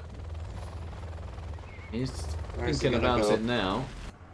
The buses are finally loaded up. OV on the right as well. Appo's actually level 3 and going to get a ton more XP here. I like this single OV, just to kind of help out versus the tank arm. That's the MiGs, yeah, just wipes out the Nuke army. And the Vs are kind of having free reign on the oils on the look left. at this, There's though. Elixis. Yeah. Is he going to go straight to the mix, or is he just going to clear up all this tank? I think you just clear up, because by the time he gets to the pace, it's going to reload. Yeah, and yeah. he might have a barracks as well, so that could pump out minigunners and tank hunters on defense. True. There is 2 Gatlings though in that red army. Hmm. And where's he going? Oh, we're going straight to the base. That was a mistake. That was a mistake. Yeah, those were chain gats, I think, based off of how fast they killed the 2, so... Oh, that's a mistake from Mamo as well. He's guard moaning and he literally denied Appo's oil cap there. Man, I still can't get over that tunnel. That power placement actually might have just thrown away the chances bottom team had. And now they're killing it. I mean, there's a lot of mistakes going from both teams right now, but there is a lot on the Yeah. line. Sahel this time has Scud launchers though. And Apocalypse is dropping. Sahel needs to get more tunnels on the right though. He only Yeah. has one. Yeah, he's got one here, which is an important one. There's 3 helixes from Jazza. They're imp That could helixes, actually remember? base wipe. Yeah. That could base wipe Sahel by the But way. he's got He a lot only of has he's got a lot of fingers. quads there, but he's about to lose them to the MiGs. Yeah. Sahel still doesn't have demo ambush either yet. And that prompts Jazza to go once he hit those quads. Yeah, I think Sahel is dead to these 3 luxes. Yeah, I think he that's has a nothing. game winning, a set winning, a final confirming move here from Jazza.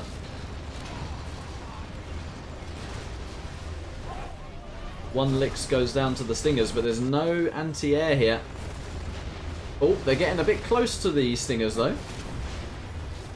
Well, I think they've done so much damage that Sahel is essentially gonna be AWOL for the next few minutes. Hmm. Still has his oil somehow. But the V's are marching now in the middle. Yep. And what do you really do in this position? Artie and Carpet going on Mamo. Surprised there was no early nuke, by the way, from Mamo. Yeah. For the Yeah. neutron. But I think he was just trying to hold, wasn't he? Probably couldn't afford it with the amount of pressure coming through here. Mm. And they were the favourites from the start, but they look like they're going to be heading to the bronze place final as it stands. And Team Jazza were nobody's favourites, but they have performed very, very well. Oh, there is a demo ambush. But is it enough? The bottom team holding on by the skin of their teeth right now. They're holding on, but there's a new wave of V's as well on Sahel's oils too. And I think he's not even killing those oils, he's gonna take them for himself soon. Yeah. No secondary economy for the top team, so they are just continuing to spam to finish this game. Remember, Apocalypse does have that power. It didn't drop a command center though, which was perhaps strange. Hmm. He's not got many tunnels on the left side of this map either. They're actually killing those oils. I don't know why they're killing them.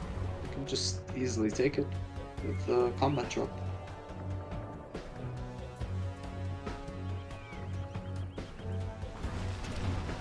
People asking how much do they win minimum for making the final. $1,200. MiG's coming in. One Overlord is taken out.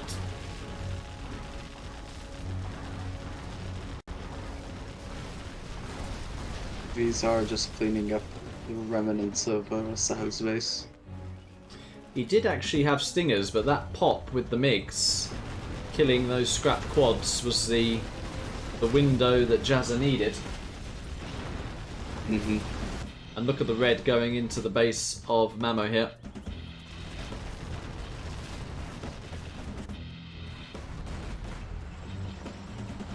One saving grace, and it's a long shot, is Apocalypse to get level 5 with the power Yeah. spam. If he somehow gets the 5-star and gets a good sneak, it's like 1,000,000 to 1 shot, but that is like the only chance I see of them winning. I mean, he's nearly 5-star, but Mamo losing his base. There is a dozer here. He's also losing those buses there too. Oh, like look he at can't this, though. lose units. 5 more Oh, Imp yeah. Helixes. Nah, it's too much. It's Too much. terrifying Sahel is fight. about to be out. Mhm. No way. So in the end, this came down to the very first game. Wow. Dutchsmurf says easy. Blimey. Jazza says easy. Oh, Wow, wow, wow.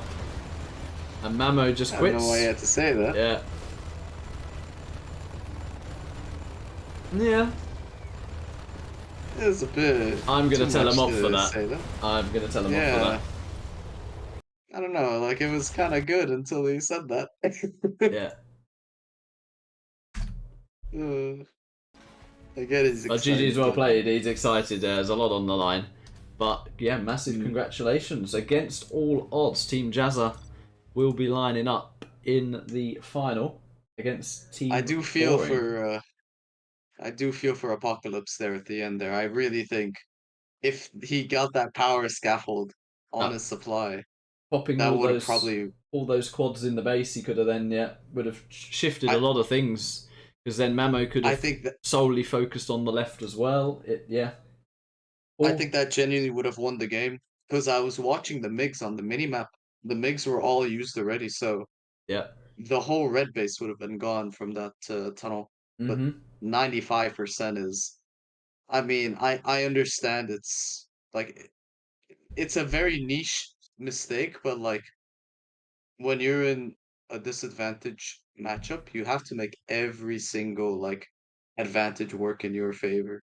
Yeah. And just that tiny mistake, even though it looked like insignificant, may have just lost them the potential of getting an insta win, which is crazy when you think about it. Yeah, it is. It really is.